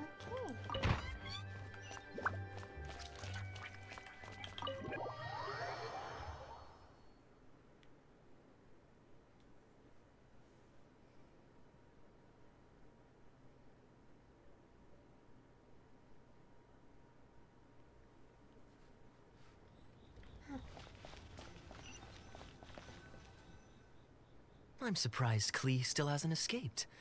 I taught her a few tricks just before I left. Why are you smirking? This is just a norm to you? Kids will always have their moments of mischief. But to be able to grow up without a worry or care in the world is something truly precious. Well, now that all the gifts for the Knights of Favonius are with Jean, next up is... Ooh, how about we visit the Dawn Winery under the pretext of delivering souvenirs and try to score some free wine? It's been a long time since I last saw everyone there. Plus, it'll be the perfect time to treat you to some of their newest brews. D-Luke should be there tomorrow since he has business to deal with. But then there's nothing scheduled for the day after tomorrow, so perhaps it'll be easier to get free wine then. What do you think? When should we go? What? What? Tomorrow or the day after tomorrow? Good question.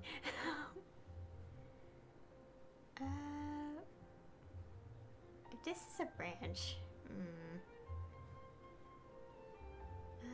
the day after tomorrow? Great, then it's settled. Let's meet the day after tomorrow at the front entrance of the Dawn Winery. Oh, okay. Wait until 2 days later. Oh, right, we have to wait. Oops. I was trying to check. Ah, interesting. Oh, so this branch will probably only have one then. This one here. Okay. Well, we'll obviously be seeing what the, Okay, let's make it the morning so it's not like nighttime.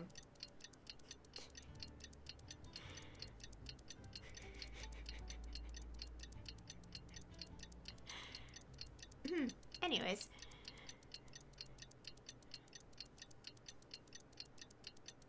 You know, now that I think about it, there's definitely going to be more Mondstadt in the future, considering that we've had mentions of other places at some point. And I wonder when that will ever happen. Just something I'm curious about. It's like it's interesting to think about. Because we still have like the port that was mentioned many times, but we have yet to see it in the game, so.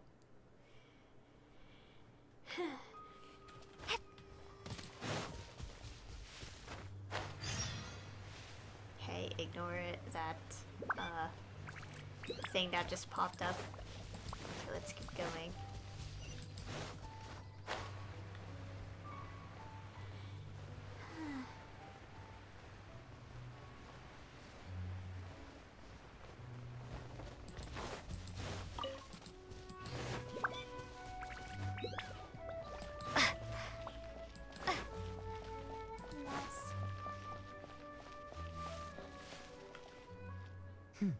You're more punctual than I expected. Let's head inside.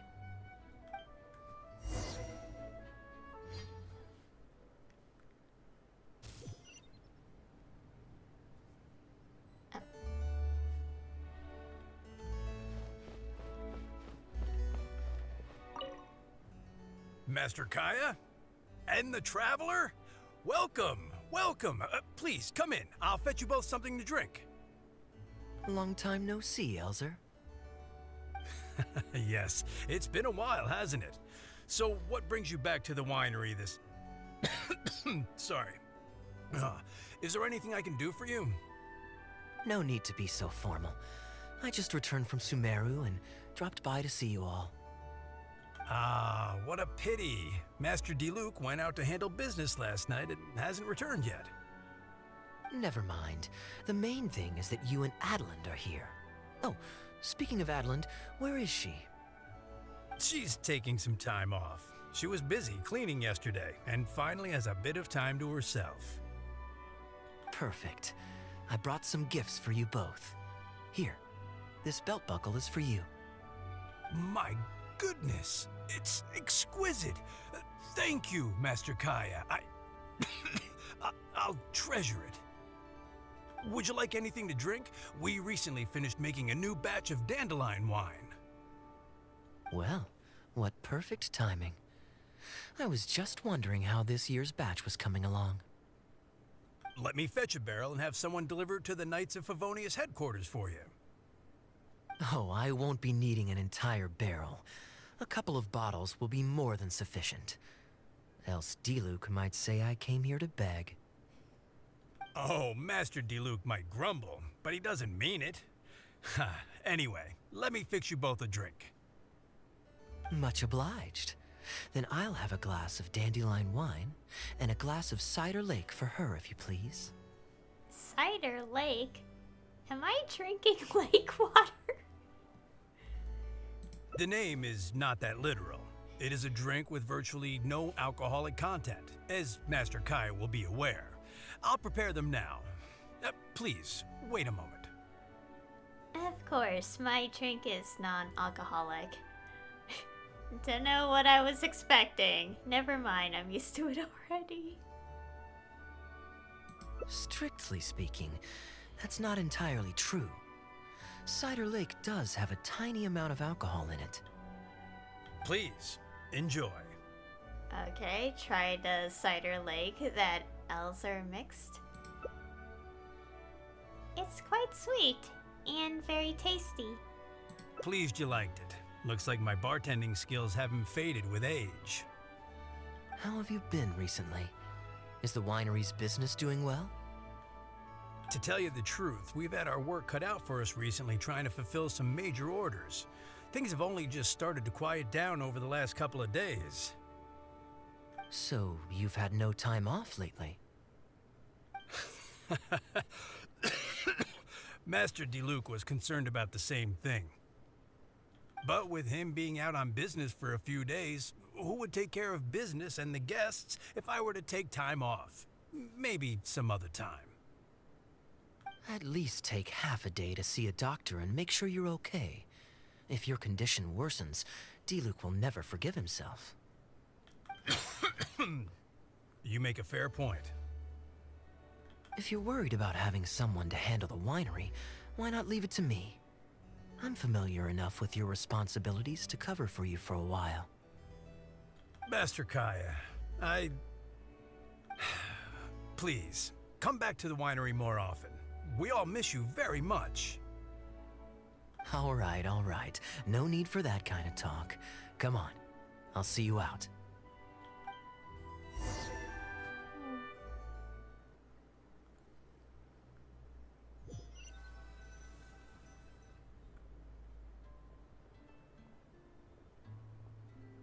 While I'm resting, I shall leave Dawn Winery in your hands.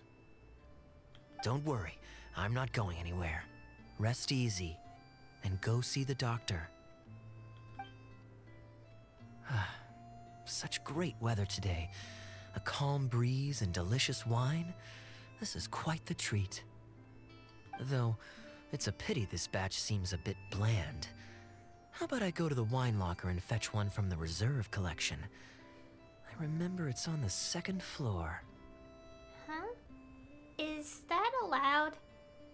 Of course it's fine. I promised Elzer I'd help. I said nothing about leaving the wine alone. Sorry, I'm a little late to the welcome party, but I believe I just heard the words wine locker and reserve collection. Planning on pilfering a bottle of reserve, Master Kaeya? The reserve collection is reserved for a reason, you know. You should at least run it past Master Diluc first. Oh, Adeland, surely you misheard. We were simply taking a walk around the house. I see. Anyway, what brings you and the Traveler to the winery today? We just returned from Sumeru. It's been a while, so I thought we might drop by and say hello. And perhaps enjoy a complimentary drink while we're here. Surely you wouldn't object, Adeland. How could I object? We're simply happy that you've come back to see us. Oh, Adeland, I also brought some gifts for you all. This bottle of essential oil is for you. If you rub it on your hands when it gets cold, your skin won't crack. Oh my! I can't believe you remembered something like that. Of course I remember. You always took such good care of me when I fell sick as a child. In comparison, this is nothing. You're all grown up now, and you don't get sick nearly as easily. You don't need me to look after you anymore. True, I don't get sick as much. But speaking of being looked after, when I was in Sumeru, I did find myself and my stomach missing your cooking so terribly. Oh, are you hungry? Would you like to eat something? You too, Traveler. Please tell me if there's anything you'd like to eat. Well, now that you mention it, I do actually feel a bit peckish. Steak? Oh, yes. A nice steak would really hit the spot. Fragrant cedarwood grilled, medium, stewed vegetables on the side?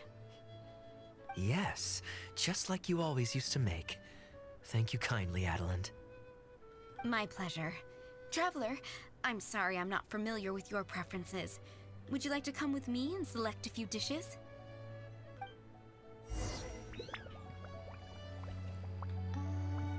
Okay.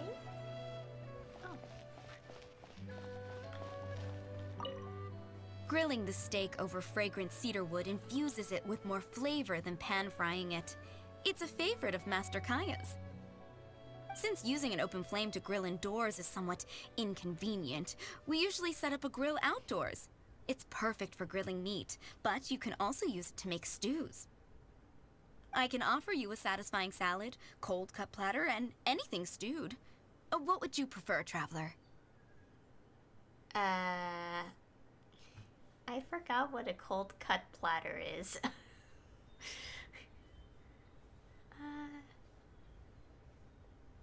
Sticky honey roast, satisfying salad, or cold cut platter.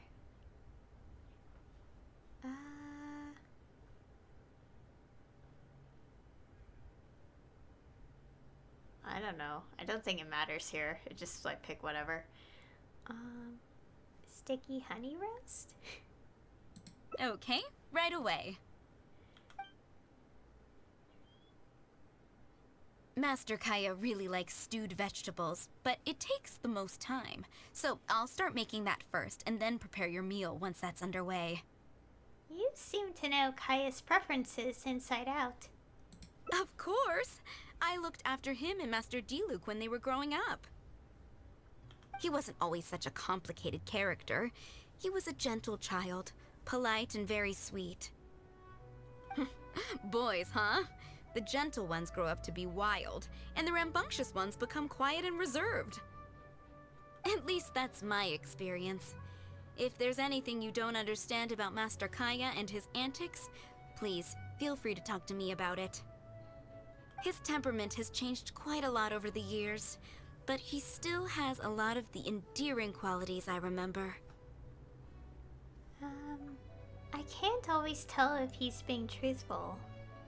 I can't always tell what he's up to. Kaeya is much savvier and more mature than he used to be. Goodness knows he could be tricky to deal with. But let me share a few little tips. When he answers your question with a question, stop and think carefully about what he wants you to believe, and don't be led on by him. As for not knowing what he's up to, that's because he loves making up a good cover story. But don't let him get to you too much. You can take it from me. You were drinking a cider lake just now, right? That's right. Do you know why it's called that? The name was coined by none other than Master Crepus when he mixed the drink for Master Kaeya himself. Oh, they were adorable when they were young. One time, the winery was hosting a banquet, and Master Crepus strictly forbade Master Diluc from drinking. Master Diluc wasn't happy about that, and he convinced Master Kaeya to team up with him and sneak into the wine cellar to steal some dandelion wine. What? And how did I find this out? Because when Master Kaeya attempted to distract me, I could clearly see Diluc hiding around the corner of the corridor, gesturing to Master Kaeya to direct him through the whole thing. The Captain Kaeya of today never bats an eye when he lies, but he wasn't like that at all when he was young. Ah, goodness, how did I get into this? Anyway, they were discovered by Master Crepus in the end, and he was furious. He punished Master Kaeya by making him write lines, and Master Diluc was forced to clean the wine barrels in the cellar. Oh, the wine cellar had over a dozen large wine barrels to scrub, and Master Diluc was just a child. There was no way he could finish it all by himself. Master Crepus really meant to teach him a lesson. I'd originally planned to secretly finish off the work for him, but when I peeked inside the cellar, I found that Master Kaeya was already there. He and I finished scrubbing the remaining barrels when Master Crepus saw that the bruises on Master Kaeya's hands were even darker than those on Master Diluc's hands. He instantly understood the situation. Master Crepus wasn't stern by nature, so to comfort Master Kaeya, he mixed him a drink and added a few drops of alcohol just so he could have a little taste. So you see, Kaeya was a gentle child, and never one to boast about the things he did for other people. Sometimes he'd even deny it if asked. His friends have a special place in his heart, even if he keeps this to himself. Kaeya's quite a smooth talker these days, but I can tell that his habit of quietly helping others hasn't changed. I understand what you mean. Ah, good. Okay, the stew is nearly ready, but the meat and the other dishes will need a moment. Please wait at the table. I'll be over shortly. Okay. You're not worried that I can't handle it by myself, are you? Relax. Serving meals is all part of my job as a maid. I can manage. Okay.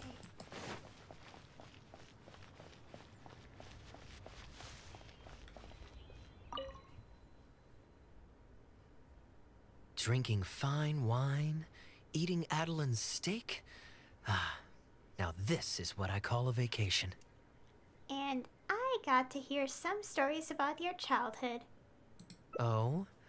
What has Adeline been telling you?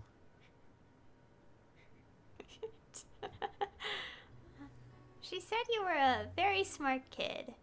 She said you had a strong sense of justice. Let's say the first one. So she told the good stories. Well, shucks. Now I'm embarrassed. Food's ready. I hope you're hungry. I made a little extra, given how long it's been since you were last here. Oh, we never imagined there would be such a magnificent feast. You've really outdone yourself. Why don't you sit and eat with us this time? Yeah, let's eat together. The more the merrier. If you keep chatting away, the food will get cold. I'll wait here. Please call me if you need anything. I'm afraid that just won't do, Adeland. I'm serious. We get together so rarely. Can't you bend the house rules just this once? After all, I don't live here anymore, so I'm just a regular guest. You aren't going to refuse your honored guest this small request, are you? Since it's you, Master Kaeya, I see no choice but to honor your request. I know that us sharing a meal is a sign of our close relationship, but this is technically against the rules for a maid, so please forgive me for rebuffing you at first. I didn't mean to sound rude. Our only option. It's all Kaeya's fault. Traveler, given how petty Master Kaeya can be, it must be hard for him to make friends. Does he have any friends in the Knights of Favonius? Oh my god. Our options is, yes, me. Yes, everyone is Kaeya's friend.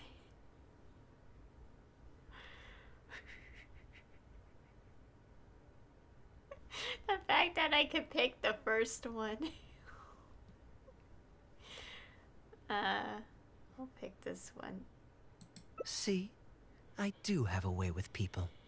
And now I have her here to back me up.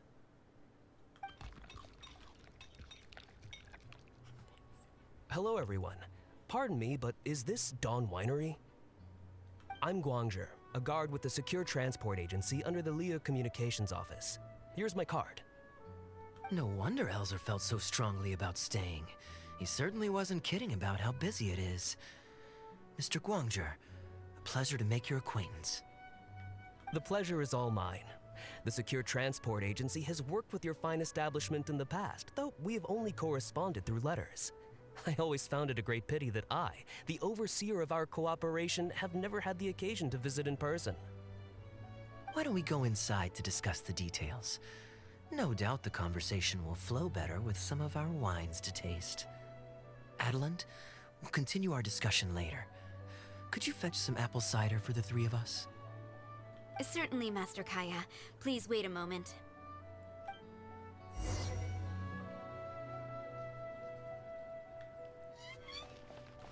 Supply. Okay, let's go inside now.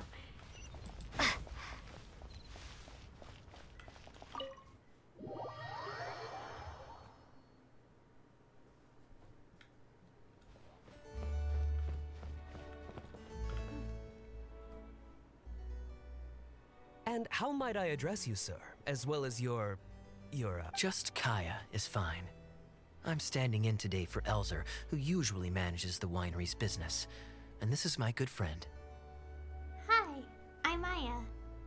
A pleasure to meet you as well. I'm not just here today to pay a visit. I actually have an invitation for Master D-Luke to cut the ribbon at a ceremony to celebrate our agency's business. Our collaboration with Dawn Winery last year was quite successful, and I was curious about your product shipment plans for the next quarter. If it's no trouble, please, also mention to Master D-Luke that our agency has expanded this year, so if the winery has any additional needs, please consider us. Master Kaeya, the apple cider you requested. Master? Wait. Pardon my foolishness, but might I inquire as to your relation to Dawn Winery? I'm Master Krepus's adopted son, and Master D-Luke's brother. However, as a serving captain with the Knights of Favonius, I am rarely at the winery. My mistake. I apologize for not realizing earlier. I do hope I have not done you a discourtesy. You may have misunderstood, Mr. Guangzhi. Though I am Master Diluc's brother, I don't actually live at Dawn Winery. I'm also a guest here today. I'm merely here receiving guests due to Elzer being temporarily indisposed.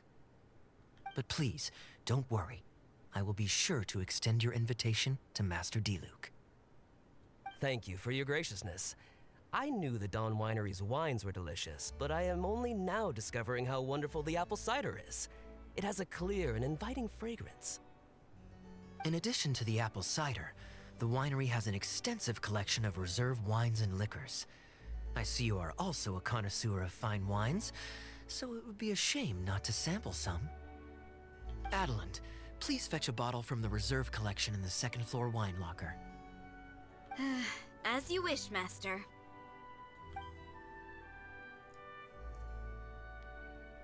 Thank you again for your most gracious hospitality. Today's trip was very fruitful. Now, allow your humble servant to take his leave. Please, it was a pleasure. Here's hoping we'll have a chance to share some more fine wines together in the future. The guest has left, Master Kaeya.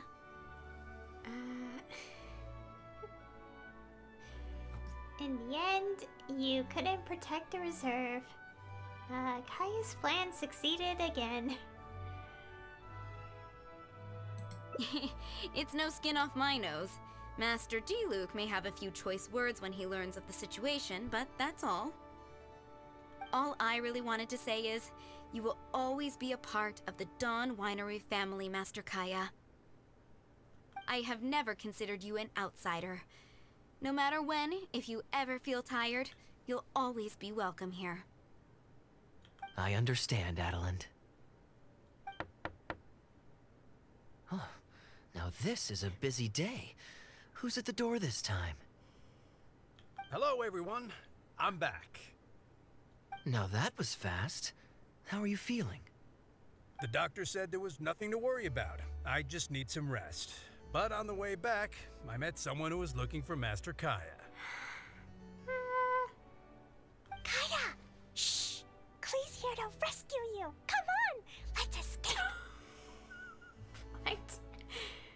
Kaeya's not in danger. What are you rescuing Kaeya from? Miss Honorary Knight! Are you grounded with Kaeya too? Grounded?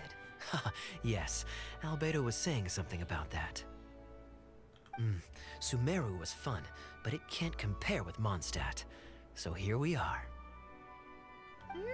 You two must have done something to make Jean mad, but that's okay. Kaeya has rescued Klee loads of times before, so when Albedo told me you came back, I went and said sorry to Jean. Kaeya, you're free now! We can go play together again! Oh, if my memory serves me correctly, this child is... This is a fully qualified Knight of Favonius, Klee. Hello, miss. I'm Klee. We're sorry. Please don't ground Kaeya. What? I really need to take Kaeya and Miss Honorary Knight away, so we can go find Albedo, Sucrose, Amber, and everyone else and play together.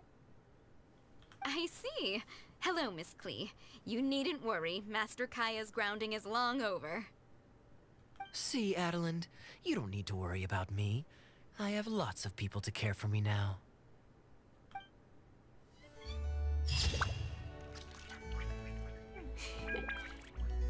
Our sun. Follow the sun in flight. Flee with all your might. Oh, that's lovely. Okay. We still have this. This one we had to say tomorrow, and then... Oh dear, what's going to happen if we just go, just the immediate next day instead of waiting? Well, we'll find out in, a bit. So... Also, I just reminded myself that I really have to finish playing, Trails of Cold Steel 4. I just reminded myself and I'm like, oh dear.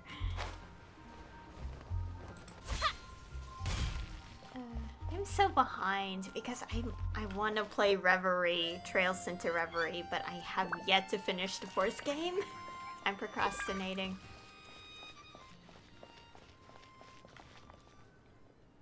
I'm surprised Klee still hasn't escaped. Kids will all... Well, now that all... Ooh, how about Diluc should be there tomorrow since he has business to deal with. But then there's nothing scheduled for the day. What do you think? When should we go? Okay, okay, so this is the branch. We have to get this one for another ending, I'm guessing. How is this going to have, you know. That works. Then I guess we'll see Diluc. Let's meet at the front entrance of the Dawn Winery tomorrow. I wonder what's going to happen, the next day. Yeah, let's wait. Anyways.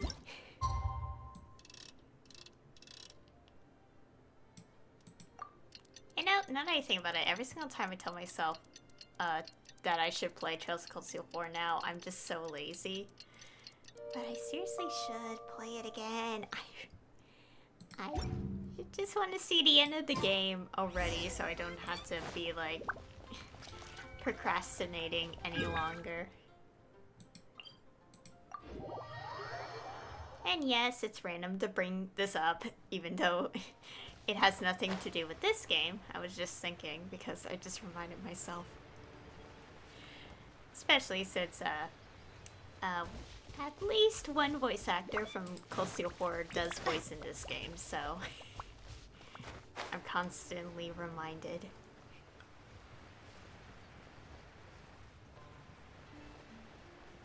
I have so many games to finish too. Oh my gosh.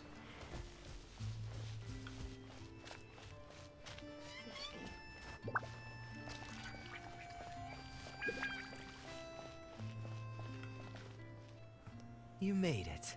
Come on, let's go inside. Brace yourself for some sour grapes.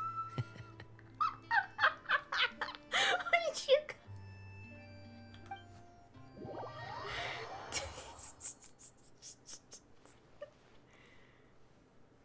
If you're not feeling well, then let me go this time. I'm fine. It's not serious. Oh, I'm sorry. I hope I'm not interrupting anything important. What are you doing here today? And I see you've brought a +1. Greetings. Oh, it's nothing particularly pressing. It's just that we recently returned from Sumeru, and given how long it's been since we last visited the winery, we thought we'd drop by and say hello. Is that it? Make yourselves comfortable then. Oh, do you really mean that? Because my definition of comfortable happens to involve prodigious amounts of your finest wines. Speaking of which, I'm curious where you store the wine these days. Is it the same place as it always used to be? Sounds like you're in a hurry to reach your goal. Been plotting this raid for a long time? Plotting a raid? Why, you misunderstand me. The truth is, a rumor happened to reach my ears recently. My informants tell me that last month, the Dawn Winery spent a large sum of mora on 2 bottles of limited edition Northland Valberry liquor. However, it turns out that they were likely just cheap knockoffs masquerading as the real thing. Of course, a teetotaler like yourself would struggle to tell the difference. So why not get a connoisseur to help you appraise the quality? Oh, wait. But the sterling reputation of Dawn Winery is at stake. Why, if you really purchased bootleg liquor, that would be scandalous. Better to have unknown and insignificant alcohol aficionados do the taste test for you, to prevent word getting out. Quite the story. You used that one last year. Got anything else? What? Really? I totally forgot. In that case, how about the principle of reciprocity? Here, This is for you. I bought it for you in Sumeru. And it cost a veritable mountain of Mora.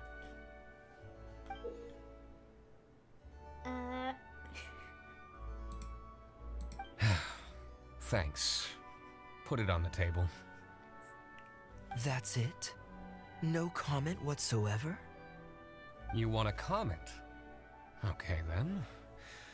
This thing is very in line with your unique aesthetic tastes.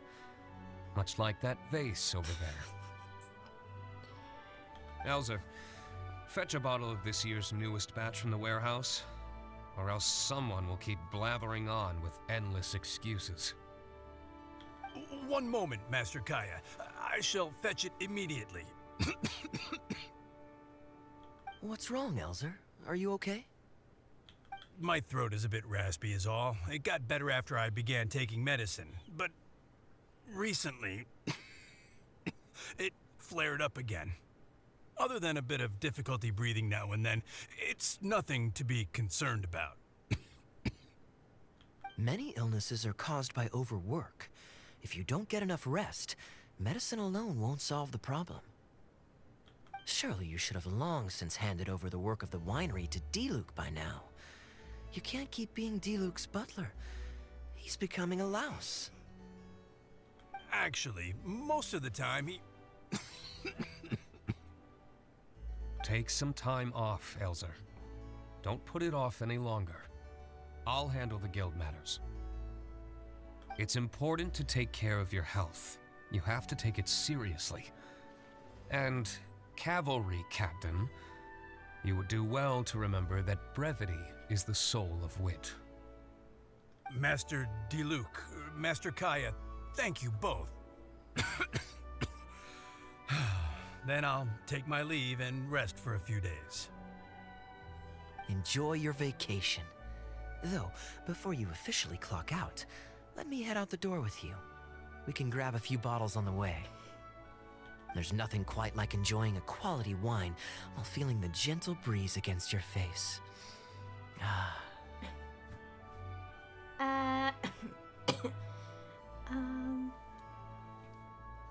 Our options. Want to come, Diluc? We can drink inside together. What?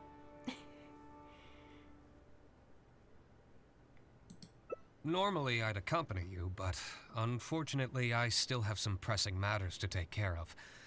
My apologies and regards to both of you. Really? Oh, that's a shame. Okay. Oh, hi. Where's Kaeya? Gone already?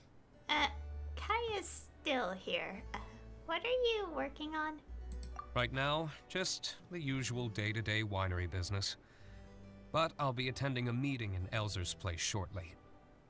The meeting concerns research and development of new beverages, and involves collaboration between several different wineries.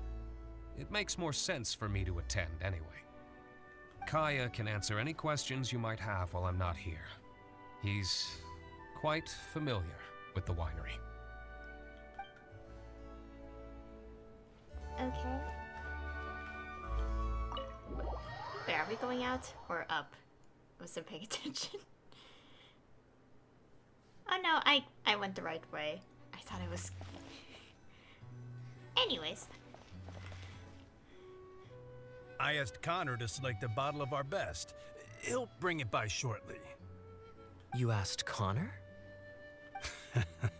He hasn't seen you in a while. He's just happy to be able to do this for you. Considerate as ever. Ah, Elzer, I also brought you a gift. Here, this belt buckle's for you. Such artistry. Thank you very much indeed. I'll put it on as soon as I get home. Glad you like it. Go on, enjoy your time off. And don't forget to see a doctor. Very well, Master Kaeya. I'll be taking my leave now. Elzer is a good guy, and he's very responsible.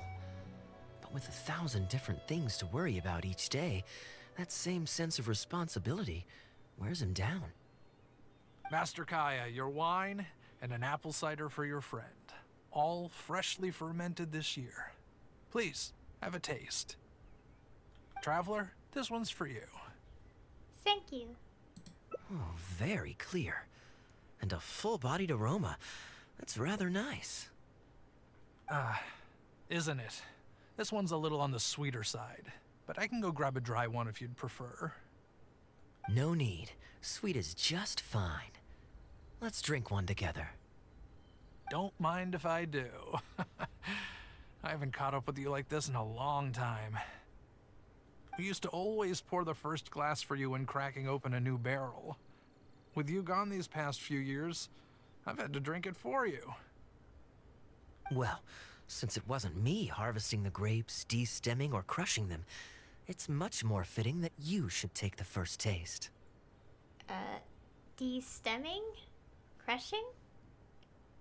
Crushing the grapes improves the aroma and color of the wine during the fermentation process. If you're curious to learn more about the winemaking process, you can read our Fruit Winemaker's Manual. If you'd like, Traveler, you can help us harvest some grapes. Winemaking can be quite a lot of fun. It isn't nearly as exciting as he makes it sound. Your back will be in so much pain after picking grapes that you won't be able to stand up straight. Master Kaeya is right. Harvesting grapes is a back-breaking labor. But seeing the grapes turn into grape juice, then ferment into wine, is a fascinating experience.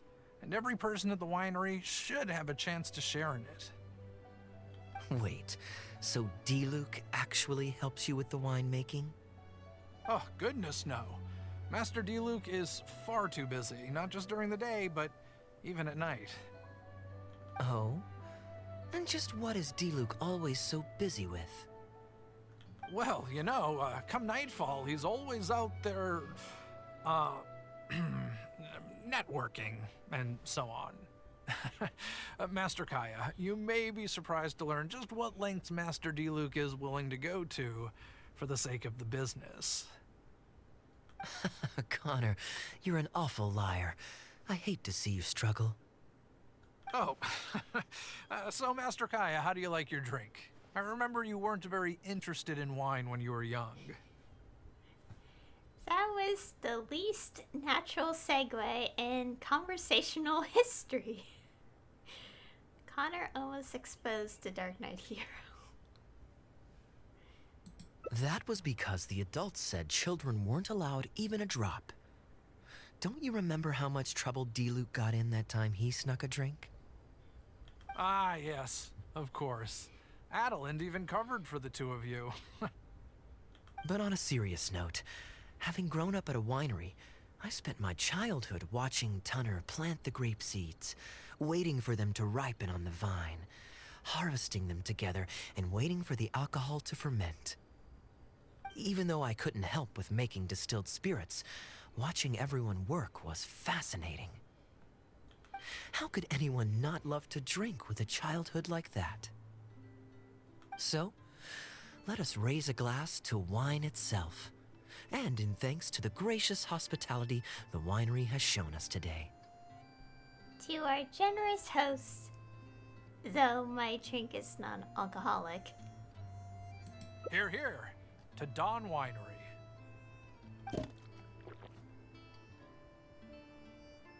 Speaking of wine, Connor, I have a gift for you. It's a decanter set from Sumeru. I get a present too? Thank you, Master Kaeya. Time really does fly. I still remember the days when everyone was giving you gifts at your birthday parties when you were young. Now I have wrinkles and Tunner's bent double, while Master Kaeya is the cavalry captain of the Knights of Favonius. How is Tunner holding up? He's still tough, but getting on in years, so some things just aren't as easy as they were. But he's used to doing things his way and doesn't trust new employees to do it for him. A lot of the temporary workers I hired quit because they couldn't handle how picky he was. Master Kaeya, if you have time, why not go talk to him about it? You're probably the only person he'll listen to besides Master D-Luke. I definitely owe him a visit. I haven't seen him in some time, and I do have fond memories of the days when he was teaching me to pick grapes.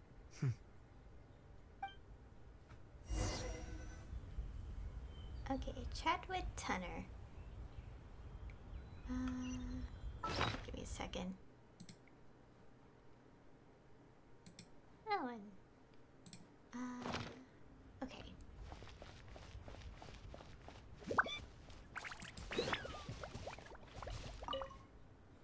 Busy day today, Tunner? Oh, Master Kaeya, you're back. No, I'm not at all busy.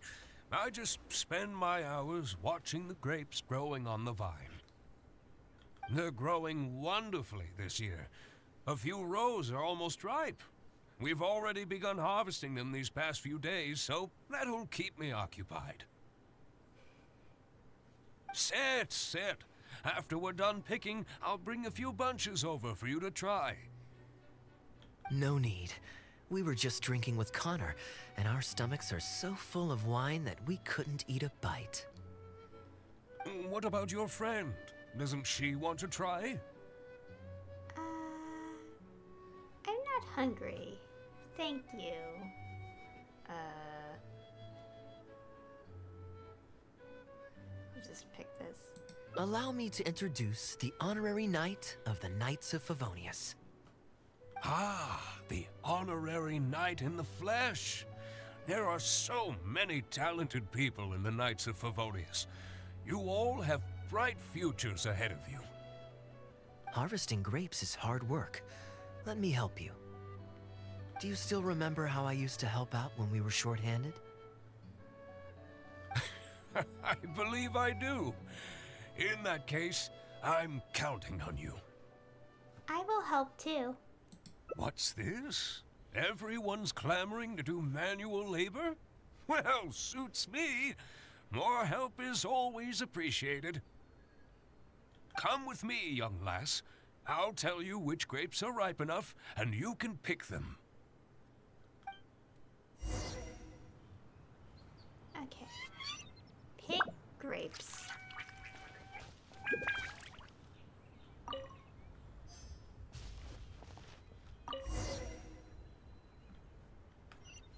Ooh, you have nimble hands, lassie. Master Kaeya wasn't nearly so careful when he was young. He mangled so many his first time. What a waste. Fortunately, the young master has a good head on his shoulders. Didn't take long for him to get up to speed. And now he's turned into such an outstanding young man. Polite and kind. If I had a son as exceptional as Kaeya, oh, I would be the happiest man in Mondstadt.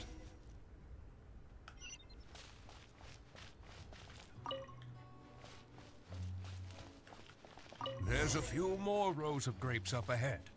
Let's finish picking them together. Careful not to damage the grapes when you pinch the stem. These grapes look excellent. You're a fast learner.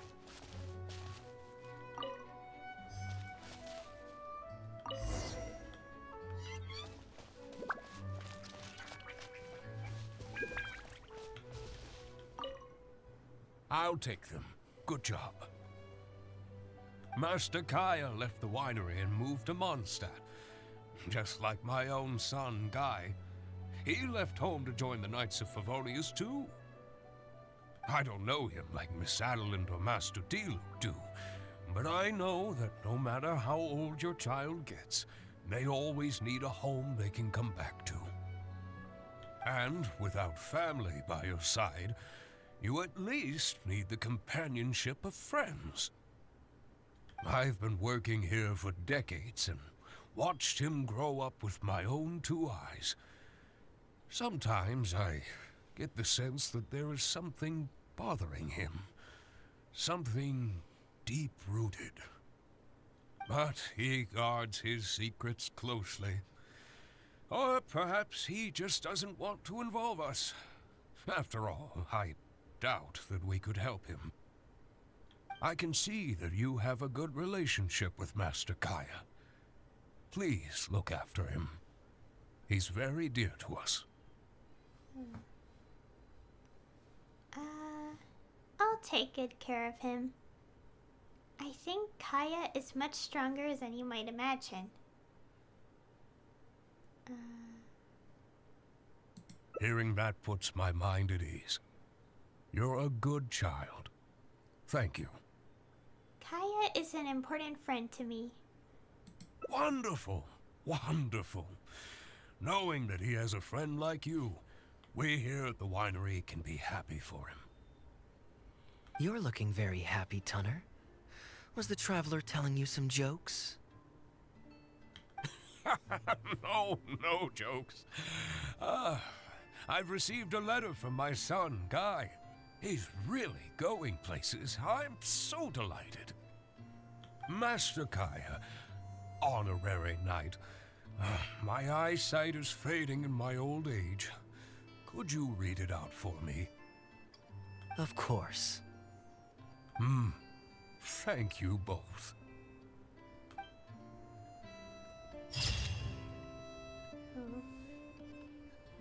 The Grapes of Warmth. Let's see what Guy has written.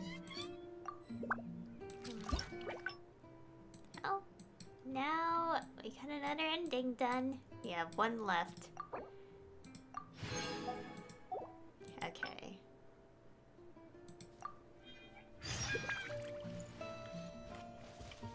What's the notification? Oh, it's probably just telling me. Okay. Also, I apologize for not paying attention to the chat and stuff because I've been distracted by the story. But thank you all for the follows and joining the stream.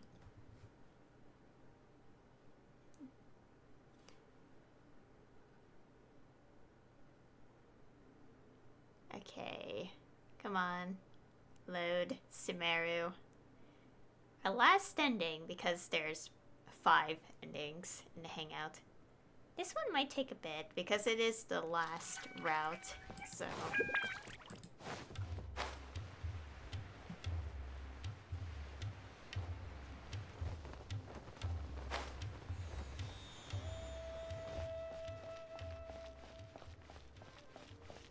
I just reminded myself of something. I was trying to say it earlier as well, but, you know how we always comment how there's no horses in the game? And sometimes part of me thinks that they just don't have them simply because, like, I just remember a game like Elder Scrolls, like, where animals have no immunity to damage, and yeah, I feel like you guys know what I'm about to say, so let's just keep going. You're always so busy. It's high, and anyway, life is short, so we should make the most of the time we have. Okay, so the top choice led us to the endings that we just did, so we had to pick the second choice, so let's do that. Let me take you somewhere new. Great. Music to my ears. I'll cover the travel costs, of course. There's nothing more enjoyable than the company of a good friend. Let's call this a nice little excursion to round off my long business trip. Now, let me think where we should go. I've seen a lot of Sumeru already, so let's go for someplace new. How about Liyue? I'd be heading past there on my way back to Mondstadt anyway, so it's not out of the way. I know Liyue inside and out. No problem. I'll show you around. Well, lucky me. I'll hold you to that. Liyue's Ministry of Civil Affairs frequently corresponds with the Knights of Favonius, so the address on their letterhead is one of the few places I'm familiar with. I don't have much luggage, so it won't take me long to pack. Give me a moment, and then we'll head there together.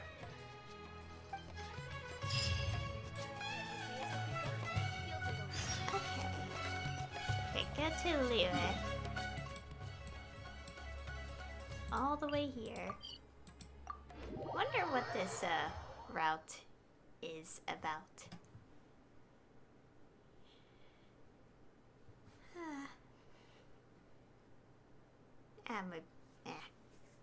Stretch.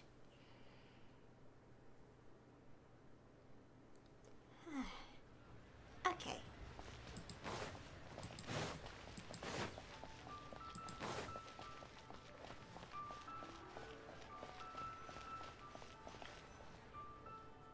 I've heard that there's lots to see and do in Liyue, but I'm sure you're more familiar with the place than I am, so I'll leave the itinerary to you. Interesting choices we have here. I have friends all over Liyue and can score discounts galore. What? I know all the best scenic spots. Can't go wrong when you're with me. What? Why are the second sentences so strange? Well, actually, it's, you know what I mean. It's so strange.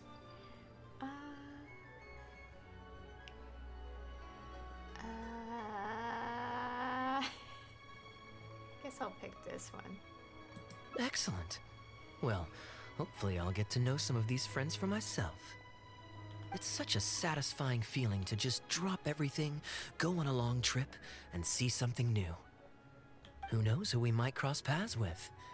We might even end up going on an impromptu adventure. Just like how I met you in Port Ormos, and now we're here. Come on, let's see what's up ahead. Okay, stroll around Liyue.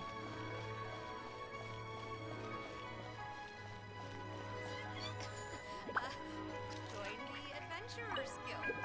Oh, what the? No. Wait. Do you know this shop? It looks pretty nice from the outside. Shall we take a look? Why was the camera not facing? I think. What was that? That was strange. Welcome to Mingxing Jewelry. We are a long-established trader of precious stones. Is there anything in particular you're looking for? Let me see. Ah, some nice jewelry you've got here. Maybe I can grab something with a local flavor as a souvenir. What do you think, traveler? See anything that suits my style? I trust your judgment. What? Oh gosh, these options. Actually, let's check if they sell anything off the shelf. Already buying souvenirs on the first day of your trip? Goods from Mingxing Jewelry don't come cheap. Are you sure? What? Oh my gosh, I am confused.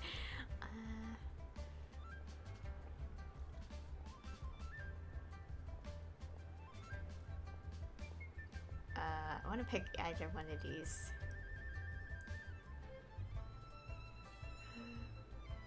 Ah, you're interested in souvenirs. If you're struggling to decide, you might want to consider getting some jade. You can't go wrong with a nice jade pendant.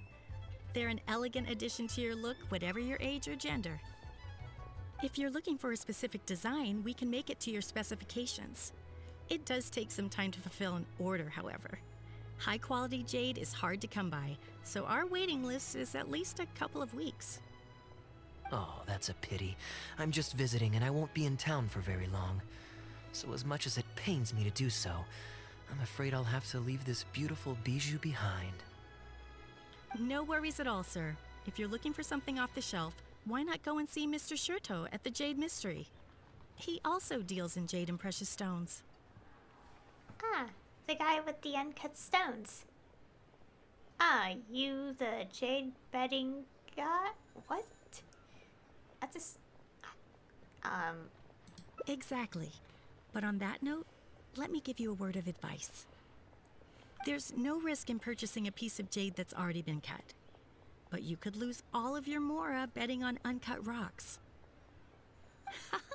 I won't say any more, as I don't want my fellow vendors to think I'm bad-mouthing them. But I think you catch my drift. It's only human nature to spend a little when you're on a trip, but don't be too hasty to part with your cash. The Ministry of Civil Affairs takes everyone's economic well-being very seriously, and they often send out the millilith to spread public awareness of well-known scams. As guests here, I'd encourage you to watch out for anyone trying to rip you off. I think that's sound advice wherever you go into that.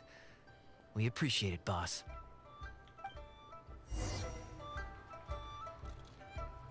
Okay, go to the Jade Mystery and have a look.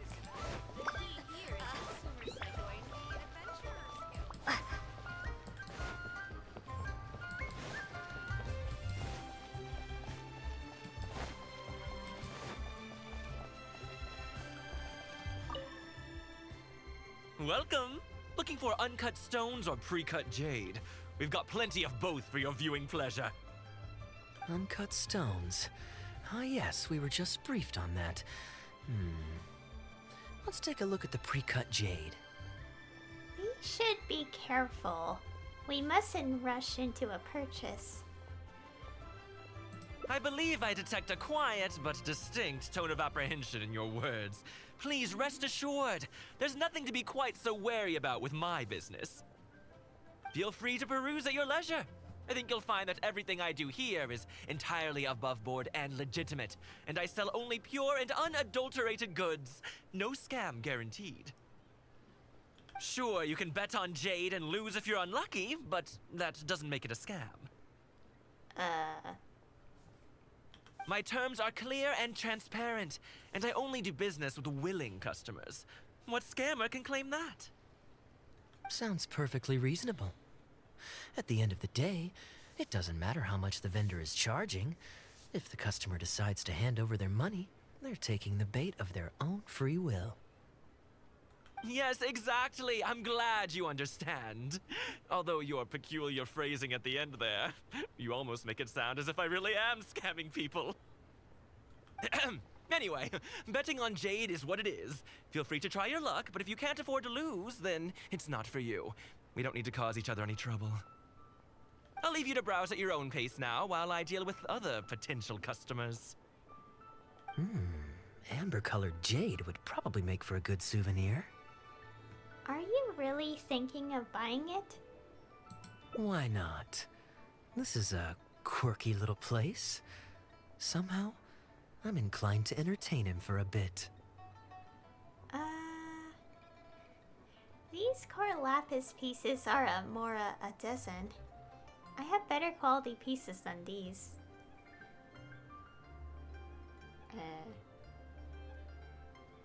Well, if you're not interested, then I guess we'll pass.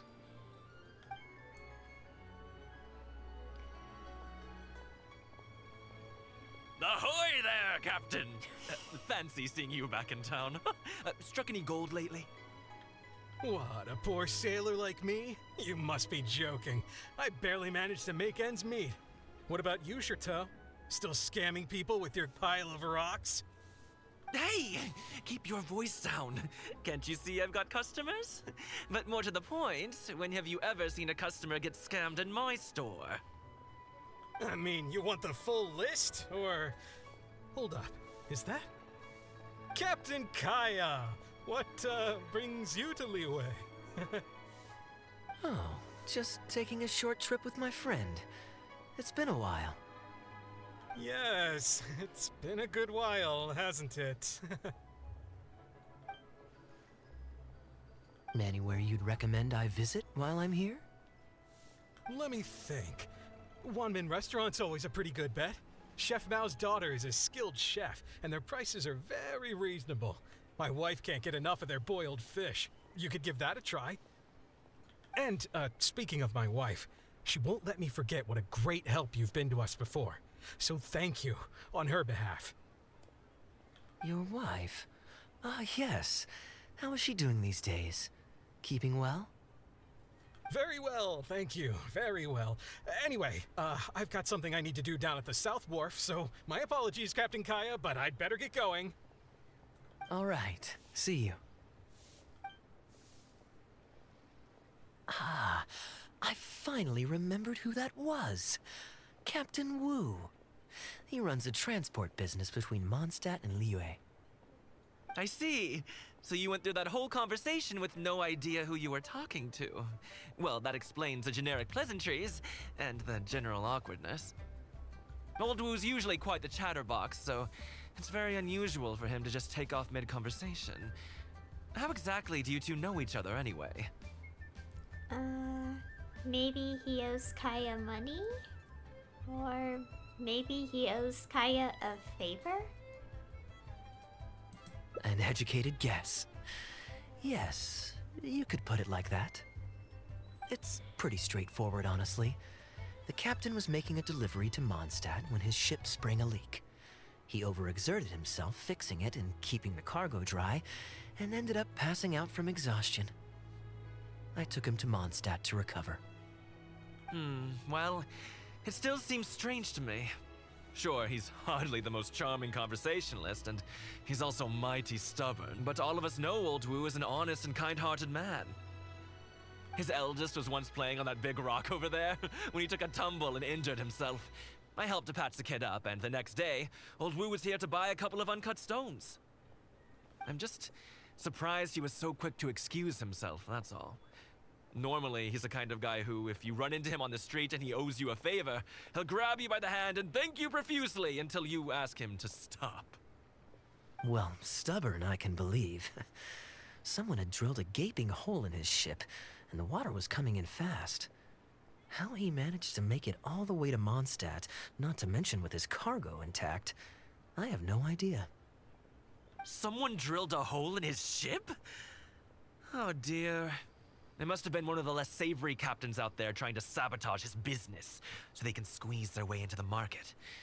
When competition is stiff, sometimes things get ugly. It's the way of the world, unfortunately. His line of work isn't easy. The poor fellow usually has to set sail before the break of dawn. He's been loitering around a lot these past few weeks, though. I thought maybe he'd come into some Mora. Competition is fierce these days, and there's not a lot of Mora to be made in shipping. So every day he stays idle is another negative in the books. I do wonder what's gotten into him. Anyway, I digress. We merchants protect our goods like our own lives, so who knows? Maybe he had some important cargo to see to. Either way, good sir, don't mind him. Kaeya's a good knight. Kaeya is a kind soul. These sound the same to me. What?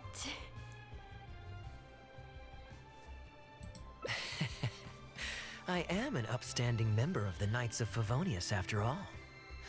Just look me in the eyes. Don't you find me trustworthy? Since you asked about recommendations earlier, you're here from Mondstadt, yes? Might I suggest the tea house is somewhere to rest your legs? If memory serves, they're just about to retell the tale of Bravebeard the Valiant from the top. Why not pay them a visit? Huh. Sounds interesting enough. Let's check it out.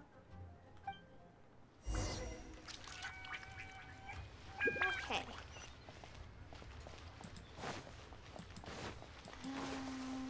Okay, so up here.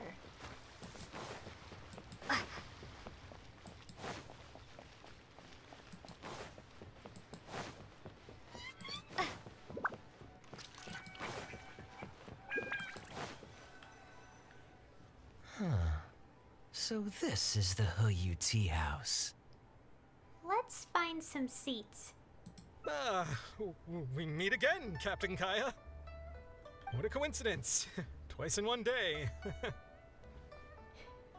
Didn't you say you had something to do at the South Wharf? How are you already chilling at Heyu Tea House? Oh, that didn't take me long, and I ran the whole way. Wu, weren't you just at Wanwen Bookhouse buying a book for your daughter? What's this talk about the wharf? Oh dear.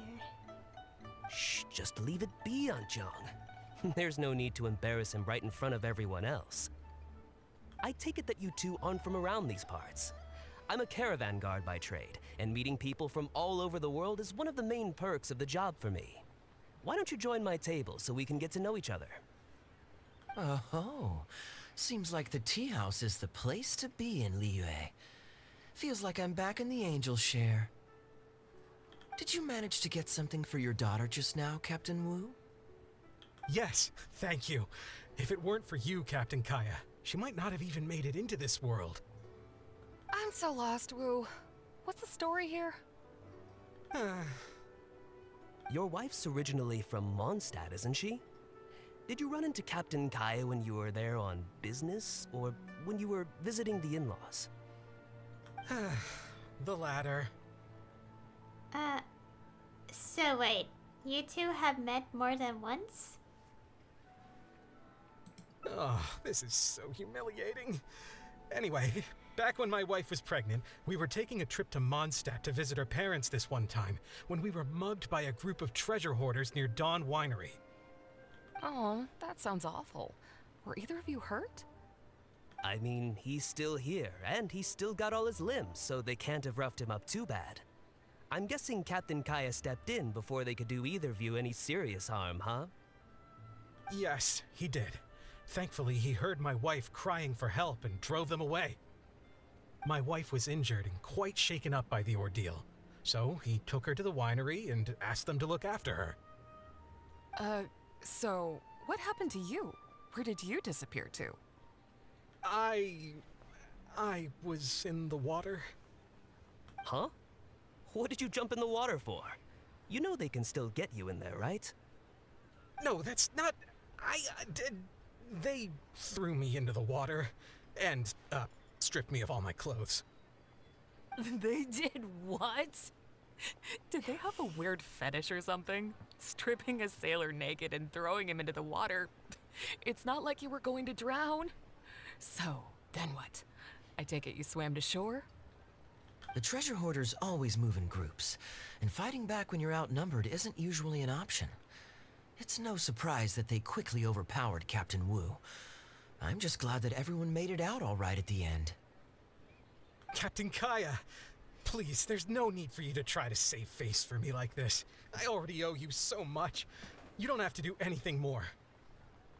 Yet, despite that, I somehow only ended up humiliating myself further. Oh, there's no point in me trying to save face now. They tossed me into the water to humiliate me, and to use it as leverage to get my wife to pay up. But they didn't know that I could swim. What I'd intended was to pretend to drown, then sneak back onto shore while they weren't looking, and find a way to rescue my wife. That was before Captain Kaeya appeared out of nowhere and saved the day. So then I figured I'd get out of the water, get dressed, and catch up with you. But God knows what they did with my clothes. I couldn't find them anywhere. By the time I gave up looking for them, you were most of the way to the winery, so I had to run after you with nary a thing on myself. Outrageous! So, what happened next? I made it to the winery, but the maids noticed me first, and they called the Lord of the Manor out to give me the beating the treasure hoarders never got around to. After my wife recovered consciousness, she had to have a long talk with the young lord to explain everything. He then escorted us both safely to Stonegate. Oh, Wu, I'm sorry, but...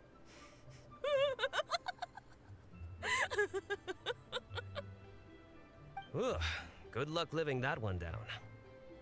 Trust me, I know. My wife never lets me forget. I'm sorry, Captain. I wasn't intending to share that story. It's fine. It's my own fault for thinking I could sweep it under the carpet and forget about it. I don't know if I can ever repay you for all you've done. That's why I get so embarrassed every time I run into you. Still, it won't stop me from trying. You and your friend are here to catch the storyteller, right? The tea's on me. It's the least I can do. In fact, they do serve some food here, too, but it's not the best. Okay, let me run and get some fruit to share. I'll be right back.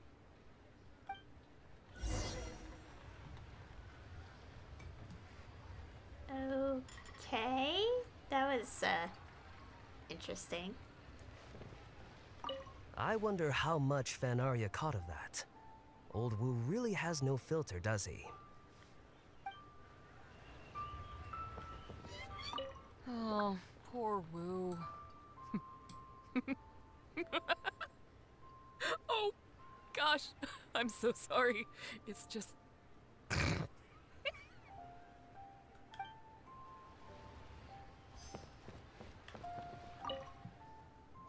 He really didn't have to share all the details of that story. But since he didn't seem to mind, I wasn't about to stop him. Did he forget about what had happened to him, or did you avoid bringing up this whole story on purpose? I did actually forget it first, but once he brought up his daughter, the memory of his naked escapades came flooding back. Diluc thought some pervert was harassing the maids. He charged straight out the door, great sword in hand and raring to go. I haven't seen him so angry in a long time. So many people owe me favors nowadays. It's hard to keep track of them all. I really should go check my favors ledger once I'm back and refresh my memory. You have a favors ledger? That's alarming. Hey, you didn't think I was being serious, did you? Do I really strike you as the kind of person to keep track of favors in a notebook? I just helped the guy out on a couple of occasions because I happened to be in the right place at the right time. I have no intention of asking him to do anything for me in return. At least, not so far. I'm back with fruit. Please help yourselves, everyone. My treat. Thank you. Oh, don't mention it. It's just a few fruits, nothing extravagant. Once my new pharmaceutical business takes off and I have more to spare, I'll get you a proper thank you gift and send it to the Knights of Favonius. Pharmaceutical business. So you found a new career? No more shipping? Shipping's impossible work nowadays. There's too much competition, the margins are too small, so I've decided to switch gears. I'm going to become a partner of Boo Boo Pharmacy and provide funding for a brand new medication they're producing. It's specially formulated to treat seasonal joint and limb pain. If you didn't know, it's a very common health complaint among sailors, but also extremely difficult to treat. I've suffered from it myself, which is why I know that a lot of people stand to benefit from this once it enters the market.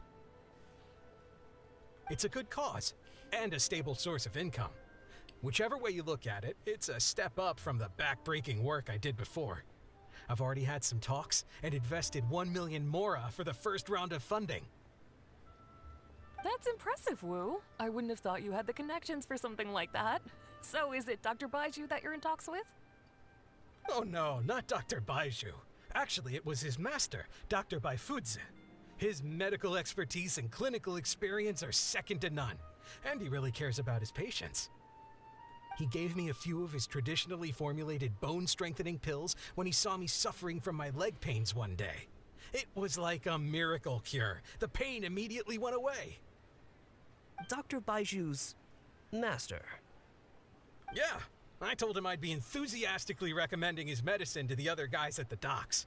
And after some hesitation, he just went right ahead and wrote up a prescription for me, completely for free. He said that he shouldn't really be handing out free prescriptions since, and I quote, "It goes against generations of tradition handed down by our forebears." But he just felt like it was the right thing to do. What a great guy. But I got chatting with Dr. Baiju recently when the Secure Transport Agency did a delivery for Boo Boo Pharmacy. He told me that his master has already passed away. Huh? Why would he say something like that? I mean, the guy's old, but he's still in great health. Captain Wu, where did you meet this old master? Just out on the street? I know that sounds dubious, but this is an educated and respectable gentleman we're talking about. There's no faking that. Hold on a second. I just remembered something. My nephew-in-law met a medicine seller not too long ago, too. He also described it as a miracle cure. He spent a lot of mora on it, but when he brought it to Boo Boo Pharmacy, Herbalist Gwei took one look and told him he'd bought nothing but regular painkillers. This Bai Fuzi you met, did he by any chance have a goatee and salt and pepper hair? He did. If I may, Captain Wu, there's a lot of mora involved here. It seems like it would be worth asking this Dr. Baiju about his master, just to set the record straight. You could show him the medicine as well. Clearly there's some misunderstanding here. You're right, Captain Kaeya. A quick trip to Boo Boo Pharmacy and I can get Dr. Baiju to clear all of this up. I'm sure it's all... I mean, hopefully it's all fine. Oh dear. He left in a hurry. He must be stressed out of his mind right now. Should we go with him for moral support? I know, Dr. Baiju. Maybe I should go and help. Should we go? Hey, let him deal with this, okay? No point in you stressing yourself out too. Fraud or not, it's up to Captain Wu to figure out exactly who he's gotten himself involved with. I'm no Dark Knight hero, or martial arts hero for that matter, and neither are you. Wait, or are you? Now that I think about it, I can see you having a secret double life as a martial arts hero here in Liyue. You certainly have the personality for it. Either way, Liyue has its own rules and regulations. Best to let the Ministry of Civil Affairs deal with this in the proper manner. If a couple of outlanders like us get involved, we might just end up muddying the waters, even with the best of intentions. We came here to enjoy ourselves, remember? We don't want to get our priorities mixed up. Oh, and look at that. The storyteller's taking the stage. It is said that the sky's the limit for the aspirational soul. But alas, for the woes of the world are equally limitless. No such stranger to woes was Huang Guang, a man who, having suffered countless injustices at the hands of his fellow men, forsook them to dwell among the mountains and rivers. Yet fate fortuitous found him when he entered the tutelage of an adeptus and learned many mystical arts from them.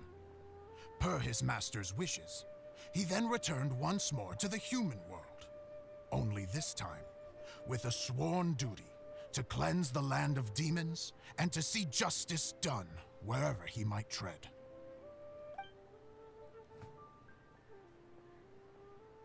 Is that all? Ah, I was hoping to hear the rest of the story. Did you like the storyteller? What did you think of the story? It was all right. I suppose the hero always has to sacrifice himself to save others, and it does make for some good storytelling. But it leaves you wondering how he really feels about the whole thing. Did he ever have second thoughts? Only he can know, I suppose. Oh, I see the show is over. Did you find Baiju? Were you defrauded? Yeah, I saw Dr. Baiju. Looks like it was a scam after all. Then what are you waiting for? Don't just stand there. You need to report this to the Ministry of Civil Affairs right away. Hold on. Let's not lose our cool. Get your story straight first, so you can give them a clear and detailed account of events in the order that they occurred. And one more thing. Do you still have a way to contact this guy? Well, I'd arranged to meet him at the Yunshang Tea House once I've withdrawn the next sum of mora, so I suppose he'll still be waiting on that. Okay, so you've got another meeting lined up. I've got no one to blame but myself for this. I can't believe I was so gullible. I guess the world isn't made for naive simpletons like me. Don't say that. This is not your fault.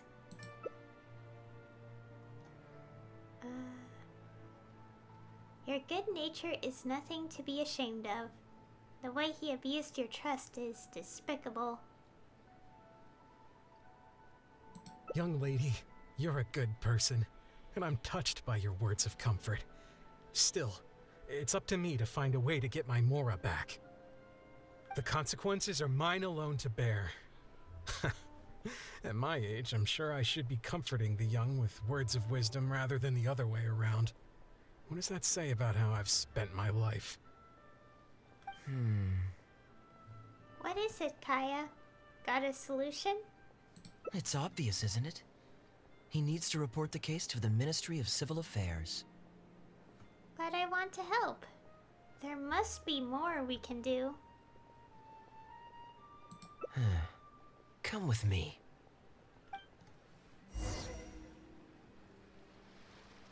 Okay. That con artist is human scum. Don't worry, Wu. We'll come with you to the ministry to report the case.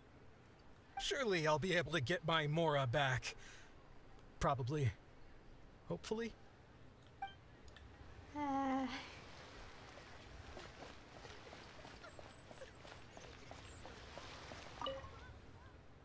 I am quite curious. How does our chivalrous martial arts hero intend to come to Captain Wu's rescue here?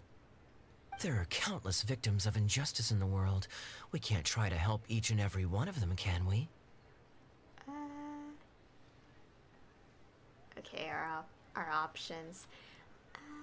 But you're a good person, Kaeya.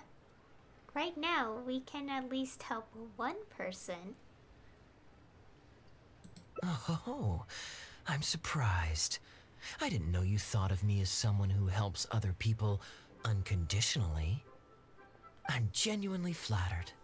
But we both know that I'm not that kind of person, really. Oh gosh. Our options. You even helped him think through where we can find the con artist. You didn't want others to laugh at Captain Wu's woes. You helped Captain Wu just because he was there and you didn't even remember it. Does the option matter? Or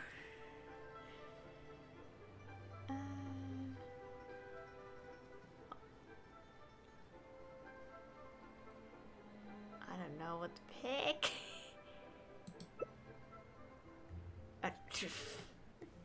Okay.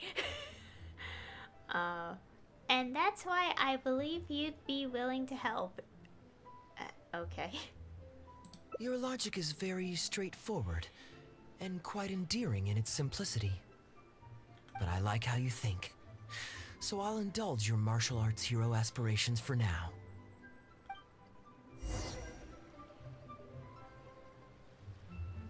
It felt like the choices were complicated to me, but were simple. But,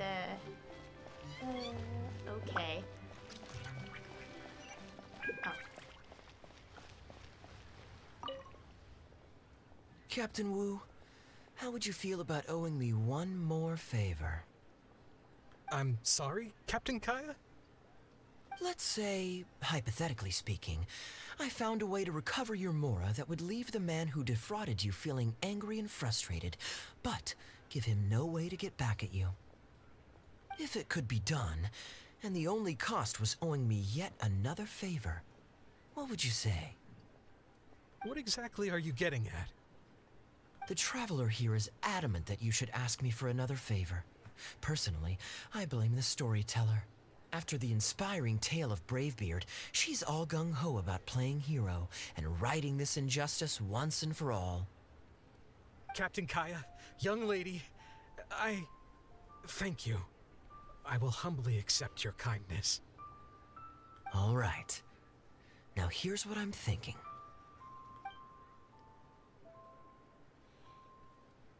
All right, then it's settled. Per our brave hero's plan, let's rendezvous at Yanshang Tea House tomorrow.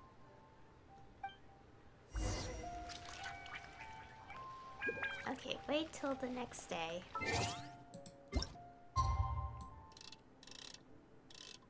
Wait, was it 8? I think it was. Oh, okay, that audio kind of lagged a bit. Delayed. Oh, I love seeing things in the far distance so much. Anyways.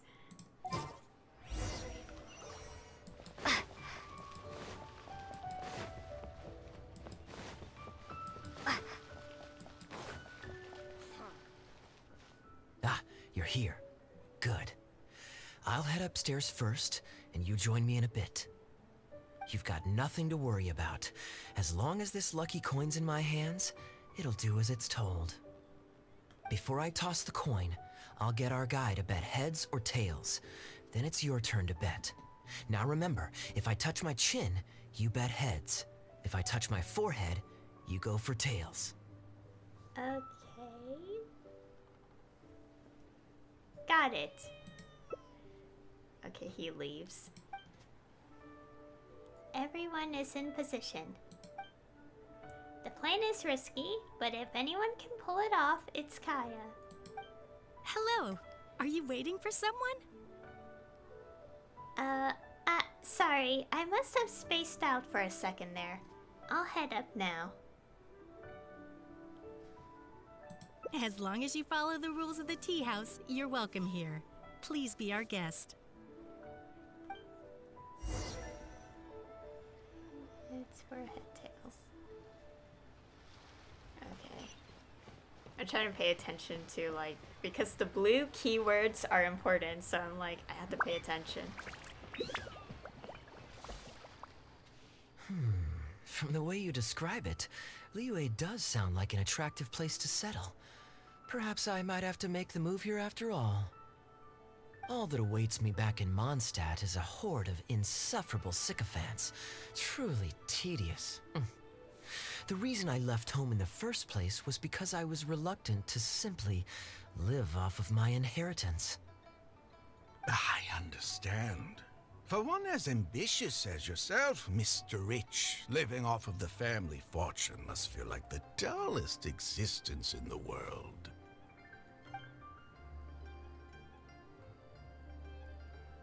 What are you doing? It's common courtesy to introduce yourself. Can't you see we got here first? Gosh, my legs, ow. Don't be so uptight. I'm just looking for a seat. The other tables are all taken. This was the only place left. They're running out of tables, huh? Looks like this location's getting too small for them. Very well, I'll make an exception for you this one time. Let's hope the tea, at least, won't disappoint me. So, my friend, what's your name? Okay. Kaeya and I discussed titles in advance. I'm an aspiring foreign disciple of the Guhua clan. Kaeya is a young lord from a wealthy family. I am an aspiring foreign disciple of the Guhua clan. Here is the tea that you ordered. Please enjoy. Ugh, this tea is... never mind. Mr. Bai, this has been a most pleasant and insightful conversation. I consider it good fortune that I encountered such a refined gentleman as yourself so far from home. Please allow me to pay for the tea. Yes, good fortune indeed. In that case, I must thank you for your generosity. You there. I'll get yours too. Nods. Thanks.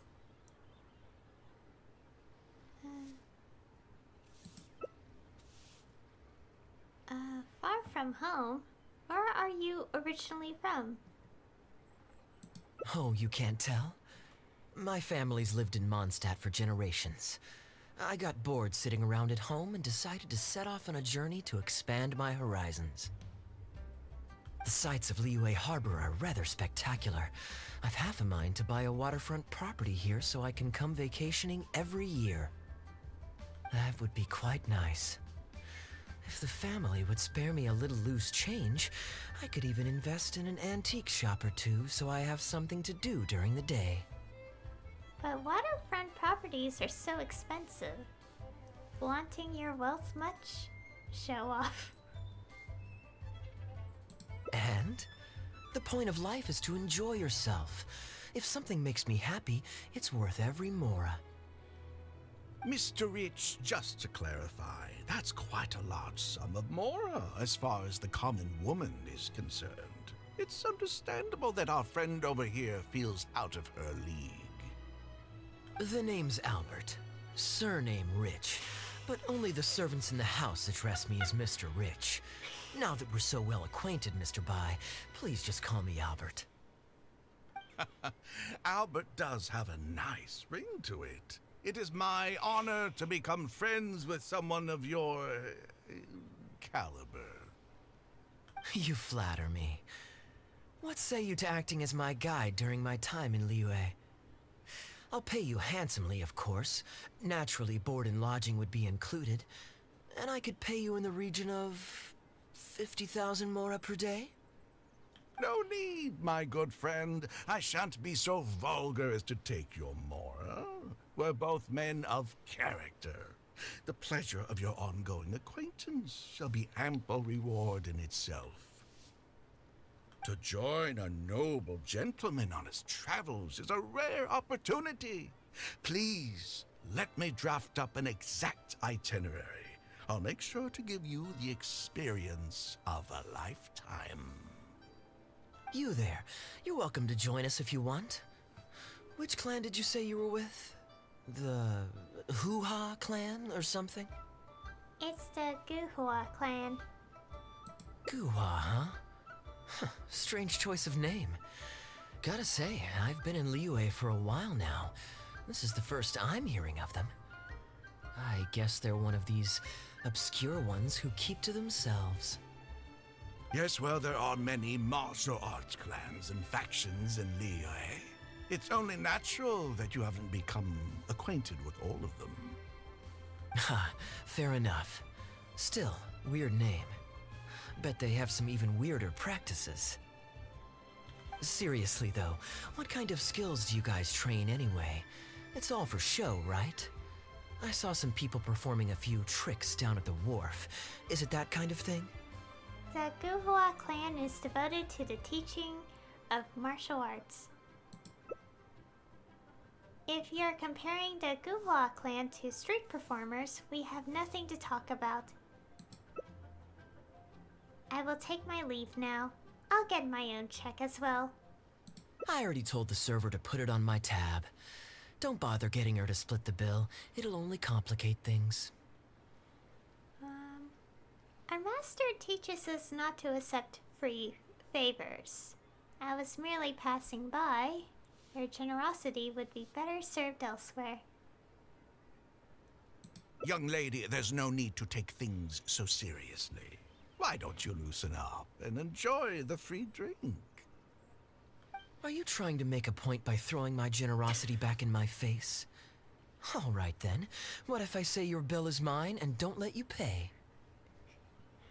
Wanna fight? Please, my friends, let's not get so worked up. Yinchang Tea House is no venue for a duel. We'll all get escorted right out the door. You young people have hot tempers, I understand that. But there's no need to come to blows over a few words taken to heart when there are far more diplomatic ways to resolve the dispute. Okay, then how about we settle this with a coin toss? I'll foot my own bill if I win. Did I hear that right? So you'll only pay for yourself if you win, but I'll get the check for the three of us if you lose. It's not that I care about the mora. After all, I offered to pay for everyone's drinks in the first place. No, what I find truly absurd is your refusal to play fair. I demand that you also pay for three if you win. Oh my goodness, these options. Obviously, I'm aware of the situation going on, but still, we're really in the role. What a load of hogwash. You insulted me first, and now you also want to dictate terms. Jeez. If I win the bet, you have to make a formal apology to the Guhua clan. Fine. You can have your apology if you win, but on one condition. We'll do the best of three, and the winner pays for the table. Well, as long as you're no longer raring to fight, peace begets wealth, as the elders used to say. Why do you join us, Mr. Bai? Let's entertain this gal for a sec. We don't want her to think you're stingy. But I wasn't even a part of your argument. What are you trying to say, Mr. Bai? Whose side are you on here? Of course, I'm on, And anyway, it's no big deal if you win. It's just a few cups of tea after all, so you can just take it from your fees as my guide. All right then. I suppose it's not all that different from the dice gambling games I used to play in my youth. If it's just for a few drinks, you can count me in. All right, now we're talking. Okay, now that we've agreed on the rules, how should we do this coin toss? After all, a Mora coin looks the same on both sides. Easy. We can just borrow a pen from the counter to mark one side. Well, that should be simple enough. Here, I'll take this coin and ask the counter to draw a line on one side. You two can wait for me. Young lady, I can see that you haven't spent many years in the real world. You take everything far too personally. I, too, only met this Mondstadt millionaire by complete chance today, but we're getting along just fine. I actually came here to meet with a business partner to count the cash from 2 recent investments, when this gentleman struck up a conversation with me. In the real world, you've got to keep up appearances. There's no need to offend the rich. After all, if you keep them happy, you can probably make some more off of them, too. You young people are much too impulsive. It pays to keep a level head. Just so we're clear, let's say the marked side is heads and the unmarked side is tails. Everyone has to pick a side before the coin toss. Oh, and no takebacks. Sure. We should also take turns tossing the coin. Sounds fair to me. Why don't you do the first toss, Albert? All right then, I'll start us off. Here we... Oh, wait, I nearly forgot to collect everyone's bets. Mr. Bai, heads or tails? I suppose the choice is arbitrary since it's a 50-50 chance. I'll go with tails. Let me think. I'll also go with tails. What about you, heads or tails? I think this is where we start following the advice, and I think we pick heads.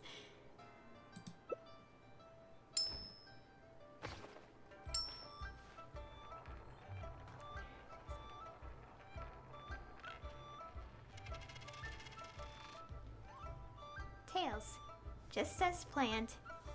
Oh, darn, I won. Lucky me, I guess. I won as well. Guess there might be a formal apology in the cards after all. Hey, this is just the first toss. Let's keep going. I have a suggestion. If one of us loses twice in a row, they should get knocked out while the other two carry on playing to decide the winner. Otherwise, with 3 of us playing, it'll start to get difficult to keep track of who's won the most times. I flipped the coin last time, so why don't you go next? I don't want you blaming my coin-tossing skills if you guess wrong this turn. Here. Now just wait a second, my dear friends. Please let me do the second toss. Oh? Anxious to take your turn, Mr. Bai? You are both young, and I've already seen your short tempers for myself. If Albert loses this round and this young lady wins, you'll be tied. And before you know it, you'll be at each other's throats again. Please, he was the one at fault. The plan was for Kaeya to pass the coin to me next. This isn't a part of our plan. What should we do? Well, that's not my only consideration either. You two may be too young to know this, but I've been around the block a few times. What's to say this isn't a trick coin, hmm? In dice games, people use all sorts of methods to rig the game. Some even fit the dice with mechanisms that give them whichever result they want. If Albert wins the next round, and you, young lady, lose for the second time in a row, then the third round will just be a tiebreaker between him and me, and you won't get your apology to the Guhua clan. If that happens, only for you to then find out that the coin was rigged all along, you're sure to accuse me of working with Albert to scam you while mocking the Guhua clan. I can only imagine the kind of vengeful warpath that would put you on. A purely hypothetical scenario, of course, but one that I'm bringing up now to avoid any misunderstanding further down the road. Go on, give me the coin. I'll show you how to check if it's been rigged. Why is Kaeya still smiling? If he catches us out, we'll be in deep trouble. Very diligent of you indeed, Mr. Bai. Looks like I chose the right person to be my guide. Here, take it. A rigged coin will always be a little heavier than a normal coin, you see. This one seems perfectly normal to me, however. But don't take it from me. Why don't you test it for yourself? No need. Pettiness is below me. I trust your judgment.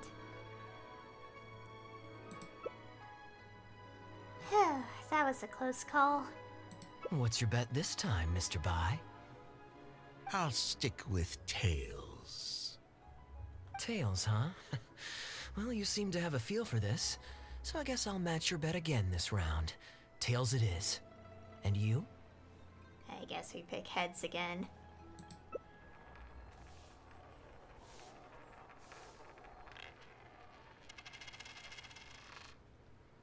The coin turned up heads.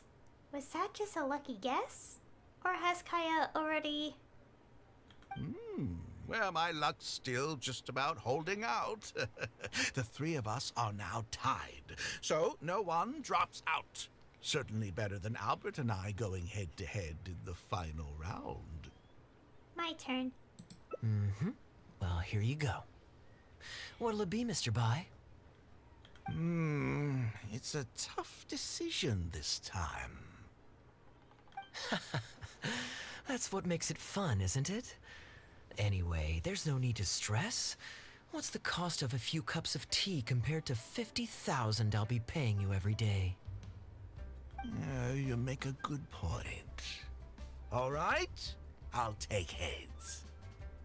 Okay, and now it's my turn to guess. Not that the outcome matters either way to me. I won't even notice the more is gone. Whatever, I'll take tails. Okay, we picked tails as well.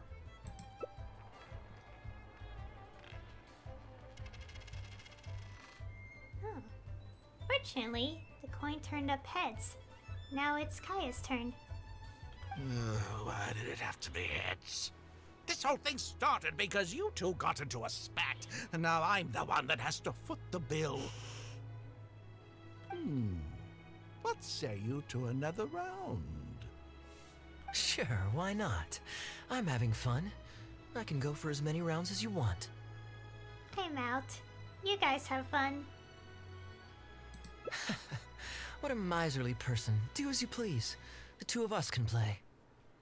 But Albert, all the fun of gambling is in the stakes involved. What say you to throwing a little loose change into the pot?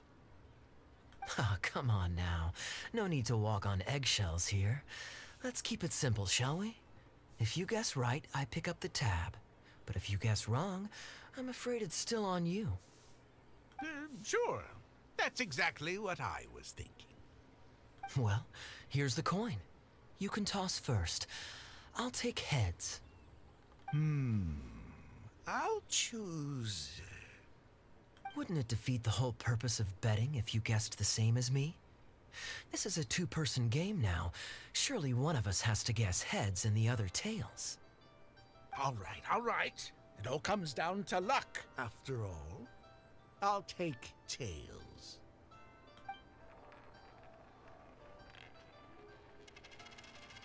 Ooh, looks like Rex Lapis has smiled upon me today after all. Thank you for the tea, Albert. You're on a lucky streak today. But you wished you'd raised the stakes now, huh? Look at you getting so giddy over some chump change. It's like you've never gambled with real money before, my old man. That's a real rush, I'm telling you. This is nothing by comparison. In fact, I'm starting to get a little bored. Well, in that case, would you care for another game? Sure. And let's up the stakes a little this time. Shall we say 50,000? Oh, maybe that's a little on the high side. What, 50,000? But that's just a single day's guide pay for you. All right. I'll bet tails. Great, then I'll bet heads. No take-backs. Heads. Tails.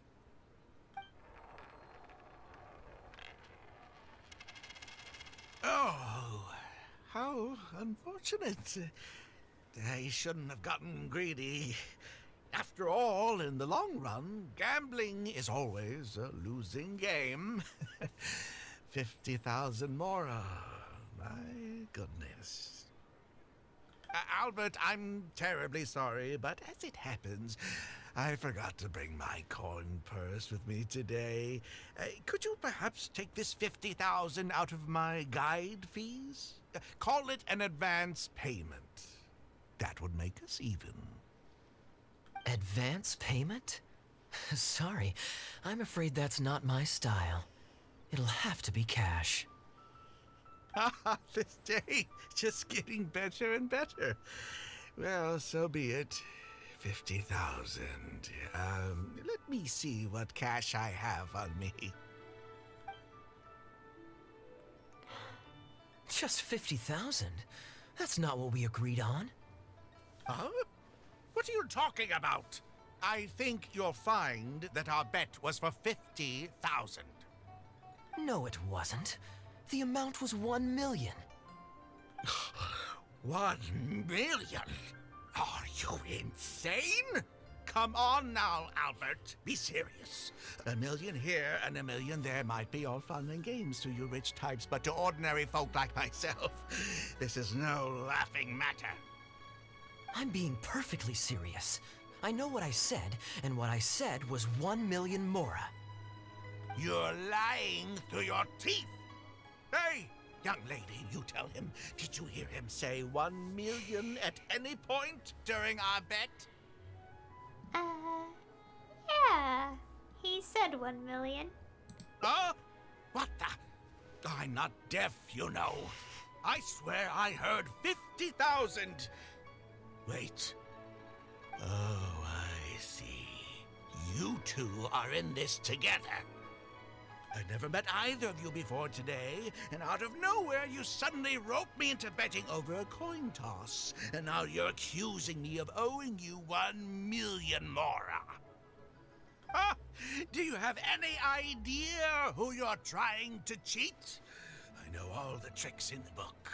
I can't believe a couple of beginners like you managed to get this far.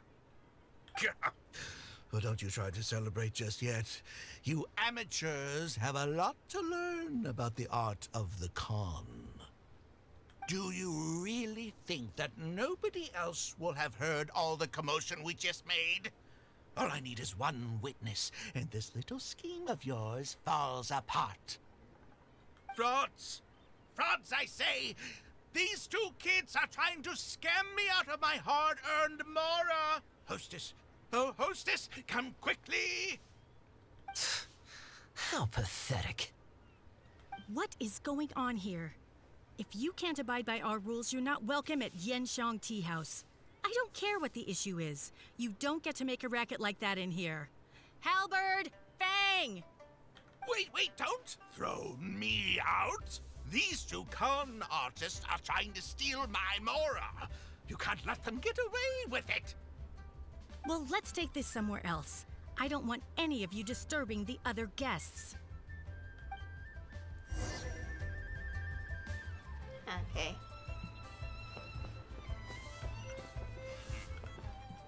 Okay, you two.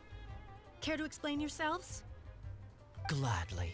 He's making up completely spurious claims. We were betting Mora over a few coin tosses, and now he wants to back out. In the land of contracts, of all places. He won 250,000 from me, then another 800,000 from the both of us. Now he's refusing to pay up the measly 50,000 that he lost in the final round. Okay, so after settling up, a total of 1 million Mora should have changed hands. Sounds plausible enough. Oh, it's a complete pack of lies. Hostess, if you don't believe me, ask anyone else in the tea house. These kids were so loud. I guarantee you everybody in that room knows the true story. Sorry to interrupt you all, but you're witnesses to the situation here. Is what Mr. Bai says true? Oh, thank goodness you're finally here. What took you so long? That old guy's been bragging about the Mora he's won so loudly, I'm surprised the whole street didn't hear him. I was about to report him to the Ministry of Civil Affairs. Leave me out of this. I want nothing to do with gamblers and scammers. Please, just bring me my check. Our new owner laid down the law not too long ago. We turn a blind eye towards casual games of dice, but there is zero tolerance for any explicit gambling with real Mora. Return any winnings to the party you took them from, and we'll say that none of this ever happened. Otherwise, I'll have to bring in the Millilith, and I can assure you that they take a more hard line on this kind of thing than we do. Why should I have to give them any Mora? I don't have any Mora on me. Oh, but I think you do.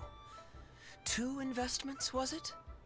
One of them to the tune of exactly 1 million as it happens. Oh, and don't forget you still need to pay the tab. You... Wait. How did you... Halberd! Fang! There's a gentleman here that I'd really like you to meet. Please don't. I'll pay, all right? This was never your Mora to begin with. We'll be returning it to its rightful owner now.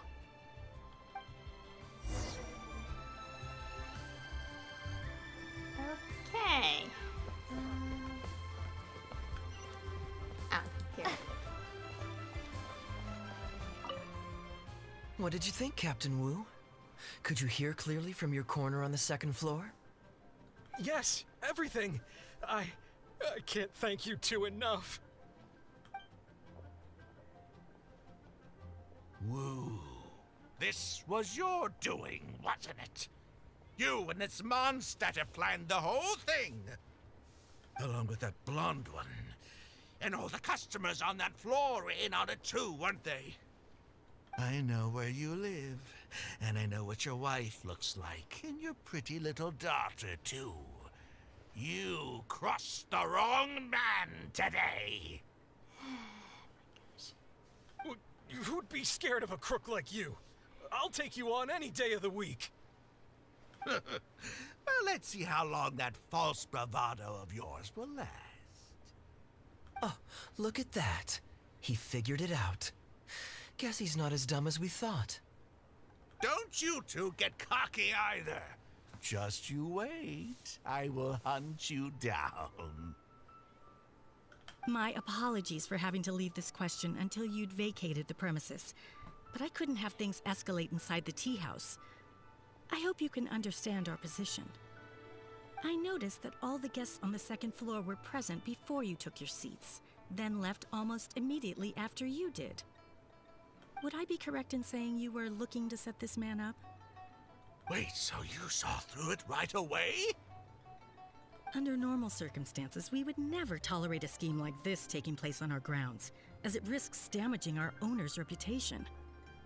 However, I understand that our owner holds the Traveler in high regard and must have good reasons for their actions. Still, I would appreciate an explanation, if only so that I can answer to the owner. Ah, as I thought. When you're operating on someone else's turf, you run the risk of clashing with the master of the house. Thankfully, we considered that possibility before going ahead with our plan. Over to you, brave hero. You're the one with the connections in Liyue. It's your time to shine.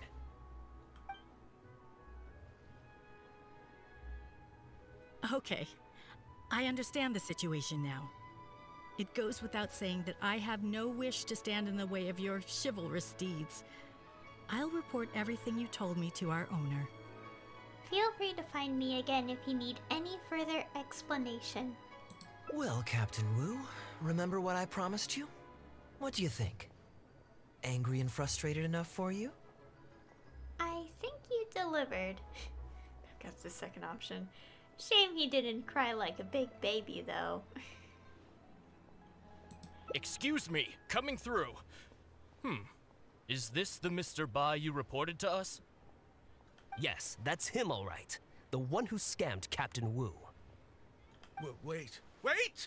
Where's your evidence? And Wu, you've already recovered your Mora. I don't deserve to be punished twice for the same crime. You can't talk your way out of this one.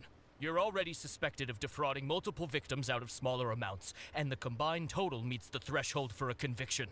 If it turns out you're guilty in this case too, it'll only add to your sentence. Does the plaintiff have any witnesses? If so, we'd really appreciate if they could come with us and provide a testimony. Here, sir. I'm happy to give a testimony. You got tangled up in this too, huh? In that case, please come with me. Your witness statements will play a crucial role in helping to move this case forward. Don't worry, we won't take up too much of your time. And you, sir, can stop twiddling your thumbs. You're coming with us too. Hey, keep your hands off me. I'll cooperate. Stop manhandling me.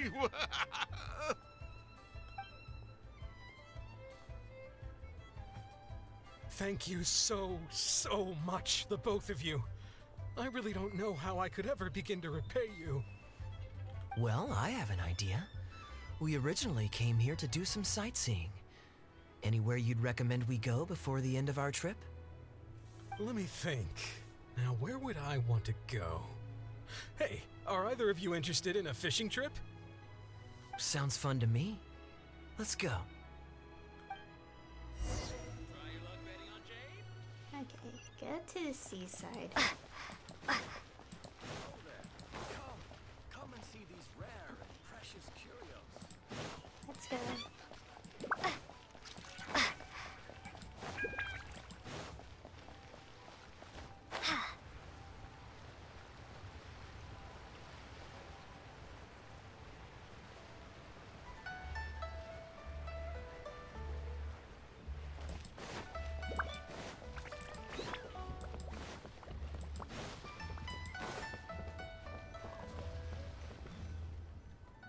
Well, this was certainly an eventful end to my trip. It wouldn't have been possible without you. Or my lucky coin, of course. I'm just glad that nothing went wrong when I tossed the coin. Wouldn't be much of a lucky coin if it had. Besides, I already taught you how to become attuned to it. You still need some practice to master the technique, but luckily it decided to play nice and spare us any more complications. How do you control it anyway? A better question to ask might be, what do I do to make this coin happy to work with me and show me whichever side I wish? My answer would be that I tell the coin a joke every time I toss it into the air. If it finds my joke funny, then it cooperates with me. Of course, this whole arrangement hinges on a pre-existing amount of trust between the two of us. I can't just get any strange coins to listen to me. He caught us off guard when he insisted on taking the second coin toss. Yeah, I was a little surprised when he unwittingly called out our trick coin, but it didn't matter. A good gambler always keeps their options open. You have to have a contingency plan for when the odds are against you. So when I went to the counter, I marked a regular coin as well as my trick one. That safely avoided any risk of him finding out about the trick coin. But it also meant that we wouldn't be able to control the result of that round. But hey, what does it matter? The fact that he made things a little more challenging only made it all the more exciting to watch him slowly but surely fall into our trap. Especially listening to him warn us about the possibility of a rigged coin right as we were scamming him.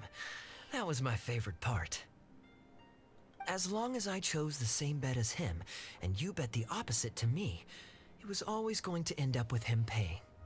Unless, of course, he'd had some other tricks up his sleeve that we hadn't thought of. Then things would have gotten really interesting. You two are genuinely the smartest people I've ever met. I'm no intellectual, so I would never have been able to come up with a plan like this. Even when you described it to me, I only understood parts of it. Never change your good nature. All con artists get conned themselves sooner or later. Well, I may not be the smartest guy around, but one thing I do know is this. One should always return tenfold the help that they've received from others. We were just ordinary acquaintances. You had no reason to help me as much as you did. If there's anything I can ever do for you in the future, anything at all, please let me know. You can always count on me. I guarantee it. Oh? You seem agitated.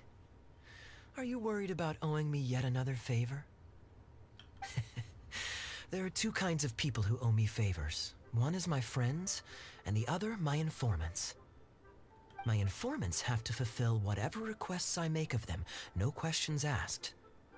The question is, which kind of person do you want to be? Ah, and you're torn again. Too afraid to ask to be my friend, but also daunted by the dangers inherent in becoming my informant. Well, it's okay, because I just thought of a fun and easy way to get us out of this impasse. Let's do a coin toss. This is the regular coin I prepared for the contingency plan when I was borrowing a pen from the bar. Not the lucky one that does what I tell it to. If it's heads, we're friends. But if it's tails, you're at my beck and call. May the Lord of Geo decide. So, was it heads or tails? What do you think? What does your heart tell you? Kaeya just put the coin back in his pocket. I understand now. You have my most sincere gratitude. No, that's a little too formal. What I'm trying to say is, here, your fishing rods, my friends. Okay, an informant or a friend? Do you want to be my informant or my friend? And we're done! Oh my gosh. That last round was very lengthy. Well, it is starting from close to the beginning, so it makes sense. We're done! Oh my god. The game kinda glitched a bit and it was just Noelle. I hope that showed up in the recording. We have done it. I've done everything. Oh my gosh, this is so lengthy.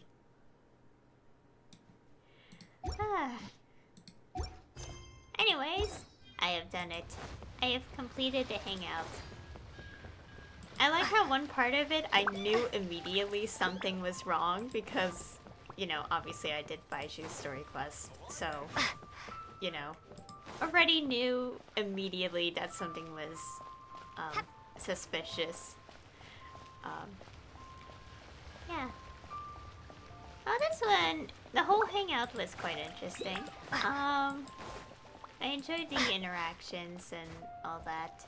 I'm pretty sure I say this a lot for every hangout in the game, but or just like some things here and there, but yeah.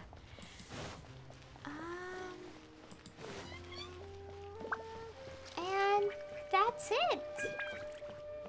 And next time will be Fontaine's release, and I really can't wait. Fontaine is so close. Literally, like, as of today, it's like 12 days away, roughly. Wait, when's the 16th, specifically? Okay, it's Wednesday, but updates technically for people in the States, at least for me, in the Eastern time zone. The updates are actually at like Tuesday night for me. So it's actually dropping on Tuesday, the 15th, not the 16th. Well, it is the 16th, depending on where you live, but you know what I mean. Yeah.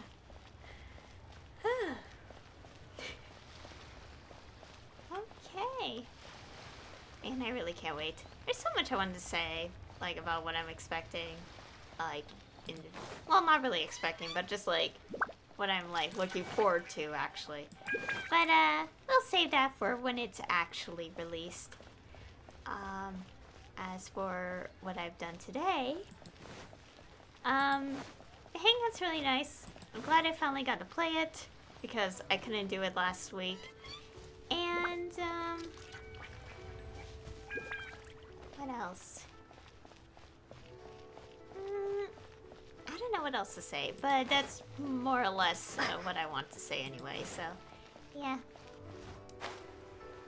And, yeah, I think this is a good place to stop it here as well. So, obviously next time should be when Fontaine releases, so I have a plan already. Okay, not quite. I still have to see, like, when I want to do some things, because the special program revealed some Archon quests and a story quest being released in 4.0, so I had to figure out when I want to do those, so. And I'll figure it out on my own time. For now, that'll be all, so yeah.